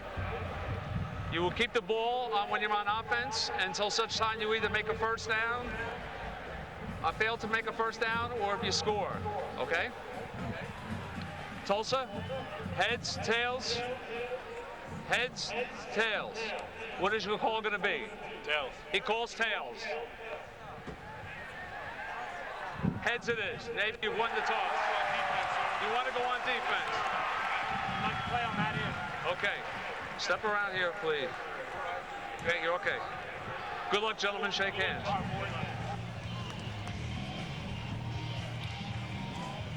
We go to overtime. Tulsa will be on offense first. I've seen very few teams win the coin toss in overtime, Trev, and elect to play offense first. Navy wins the toss, and they will go on defense at their own 25-yard line here. Well, because it dictates what your offense does when they get the football. I mean, obviously, if you're able to hold Tulsa to a field goal, it might affect how you choose to call your plays when you get on offense. If you know you have to score a touchdown, obviously that changes everything you do philosophically. Paul Smith back on the field. First down at the 25-yard line. Johnson, the man in motion. Smith throwing it back to Bug on the wide receiver screen. Big opportunity down the sideline. Inside the 10, down to the 7-yard line. Love the play call by Steve Cragthorpe and Charlie Stubbs here. They go back to a staple play, and it comes up big. It's a staple play, and they get Mike Mengers, big number 66, a left tackle. Watch him as he gets outside there, just nothing blocked to spring Ryan Bug that time. And a nice play down there. All of a sudden, they're on the 9-yard line, 6-yard line going in to score here. So Navy's been very good inside the 10-yard line all game. We'll see what they have as an answer here to Paul Smith and this offense. They're going to have to bow their neck here as Johnson goes in motion. First and goal, Tulsa at the 6. It's Dials. Chopped down, line of scrimmage, no gain. Second and goal, DeLees, Adams, and Sophie on the stop for Navy. That's just that inside read handoff, and that time I think Paul should have just gone ahead and kept it. All those guys in there tried to get to the outside and make a play. Dials left to make a play on his own there as there was nobody there for Tulsa, and it was 3 Navy shirts waiting on him. Bug and Moss to the top of the screen. Johnson, a wide receiver in the backfield, likely to go in motion. There he goes. 4 receivers in the pattern. Smith runs to the right, throws underneath. Johnson's wide open for a Tulsa touchdown. Pete, that's Paul Smith at his best. That's what he's done all game long. And as a defender, it's difficult when the quarterback breaks contain and has the run-pass option that Paul Smith had. Nice job of just getting to the outside. The offensive line takes a couple steps. Good protection. And Donnie Johnson is wide open in the end zone. You run a little rub that time. Idris Moss goes to the inside, takes the defender with him, and Donnie Johnson finds himself wide open.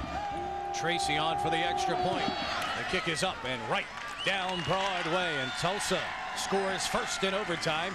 They now lead it 24-17.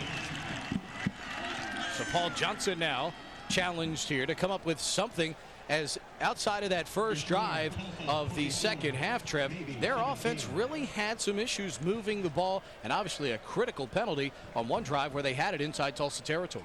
Well, and I think that Tulsa's defense was challenged at halftime. I think Keith Patterson, I mean, this was a veteran defense that had 9 of 11 starters back, and they had a lot of linebackers with a lot of starts. I mean, Nick Bunting, Nelson Coleman, veteran linebackers that made a lot of plays. But we talked about them. Steve Craver, Kedrick Alexander, and Anthony Germany. I think all of those guys did a better job of getting penetration, taking away the pitch.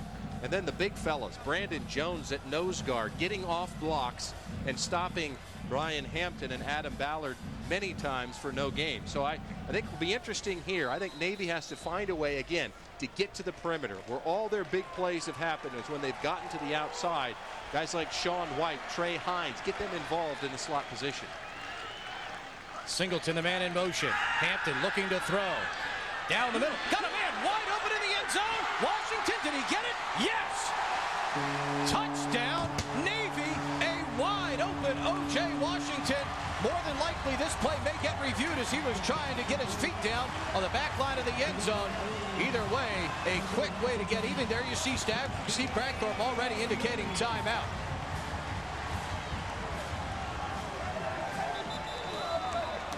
And here it comes. The touchdown rule is under review. Wow. What a play. You mentioned, does Paul Johnson have an answer? Does he have anything? Well, what he has is when you're expecting the option, when you're expecting them maybe to give the dive to the fullback, you show the confidence in a quarterback like Brian Hampton. You bring him back to pass, and here he is in the end zone here. Does he come down with at least 1 foot in bounds? Yes, right there, that tippy toe. He's got the ball. I think that they're going to say the ruling on the field stands, but is confirmed. It's confirmed. Back judge Ivan Daniels is right there on the play. That's a heck of a call and a great catch by O.J. Washington. And Bobby Blackshire, the free safety of Tulsa, was back in coverage and for some reason simply left the wide receiver. Left O.J. Washington. He thought maybe the ball was going to go to the corner, went to help his corner in the corner, and left O.J. Washington wide open in the end zone. And those are the things that just drive you nuts. I mean, we've seen Paul Johnson today get upset, little stupid penalties, dumb things. It's one thing if a team beats you because they're better than you. Miscommunication in the secondary, but that's what happens. Navy lulls you to sleep. They run the option. They run it. We've been talking about how they did a great job of filling on the run. And so you're so focused on feeling on the run, you know, that run-pass conflict that you're in for 4 quarters, suddenly in a crucial situation in overtime, Paul Johnson has the courage to throw the football on first down for a touchdown. That's a heck of a play right there by the receiver. The back judge who's on the play, his tippy toe is barely inbounds, Trev, there. But look at Daniels. He's looking right at it. Yep. Takes the time, doesn't get overzealous in selling the call, takes his time, and eventually goes up with the hands for the touchdown. His toes came down inbounds. That's clear. The question they will look at too is did he have possession? Right. Was it put away? After further review, the ruling on the field is confirmed. Touchdown. That's our new favorite word in football. Confirmed. We know what we're doing. That's a great catch by O.J. Washington, and more importantly, Trev, for a quarterback like Brian Hampton, perhaps that's the kind of throw maybe that can finally get him going more consistently in Navy's passing game. Still a fairly important extra point here. Timeout, Tulsa. That is their final overtime timeout for this series. So Tulsa calls the timeout here to put some pressure on Matt Harmon, and not a bad ploy by Steve Cragthorpe. This is Navy's backup kicker, you know. Why not here in this situation? Cragthorpe and Tulsa leave 2 timeouts on the board in regulation. Here in overtime, they do the right thing. I mean, you can't take them with you until you go to the next overtime series or possessions, and you get more timeouts. So you're right. You got a kicker who's been a little bit up and down, maybe a backup kicker. Try to ice him, maybe find a way to try to get a push, get your hands up, block this thing. But what a game, Pete. You gotta feel too the end of the 4th quarter, the field position probably dictated what Steve Cragthorpe did there, because even though you're calling timeouts to save more plays, it also gives you more opportunity to make a mistake in bad field position there. It does, but you know, I've got Paul Smith. I've got a young man who's been hot all day long. You got a great wide receiver. Great wide receivers. I would trust them and challenge down the field. Here is Harmon for the critical extra point. Bryant puts it down. The kick is up. It's blocked. Tulsa blocks the kick, but there's a flag down. There's a flag down.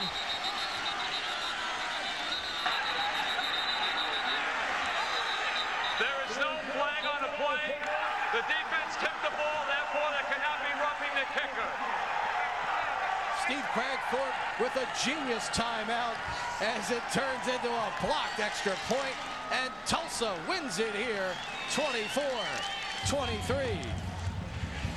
Just see the interior of that Tulsa defense as they line up for the extra point. As I pointed out, sometimes, great catch in the end zone. It's confirmed. It's a touchdown, but you still have to convert the extra point. And just a great push that time. Moten Hopkins right up in the middle. Nick Graham on the outside. Just gets a hand on it. So difficult. You're that guy on the outside to get a good jump on the snap, just get a fingertip on the ball. And it's interesting, you look down on the field and some of the cadets and the Navy players were just stunned. I mean, here they are in overtime after such an emotional, huge touchdown on first down. There you see Smith and Tidwell, the former teammates, good friends, sharing some time with each other. And when you, again, Navy will tell you they have to put everything they have, every ounce of preparation into the ball game. And it's just like any football player. When all of a sudden you look up and incredibly, on a blocked extra point, all of a sudden you realize your day is over. I mean, you've just scored. You've got all the momentum with a great touchdown play. And then all of a sudden your extra point's blocked. It's as if somebody just shot the air right out of the balloon. And that is why football is such a wonderful game. It's such a teacher in life. You know, one moment you have the momentum. One moment you're on the top of the world. And you've just scored a touchdown. The next moment, you had the extra point blocked.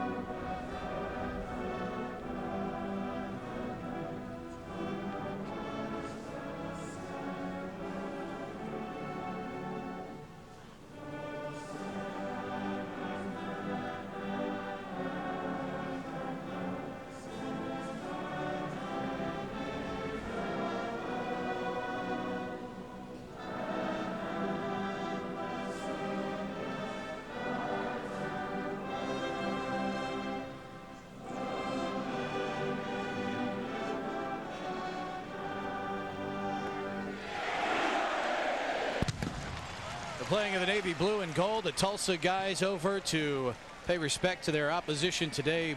Neither one of these teams anything to be ashamed of. They've left it out on the field here this afternoon as Tulsa wins it here in overtime by a count of 24-23. Tulsa now improves to 3-1 on the year. Navy drops to 3-1 on the season.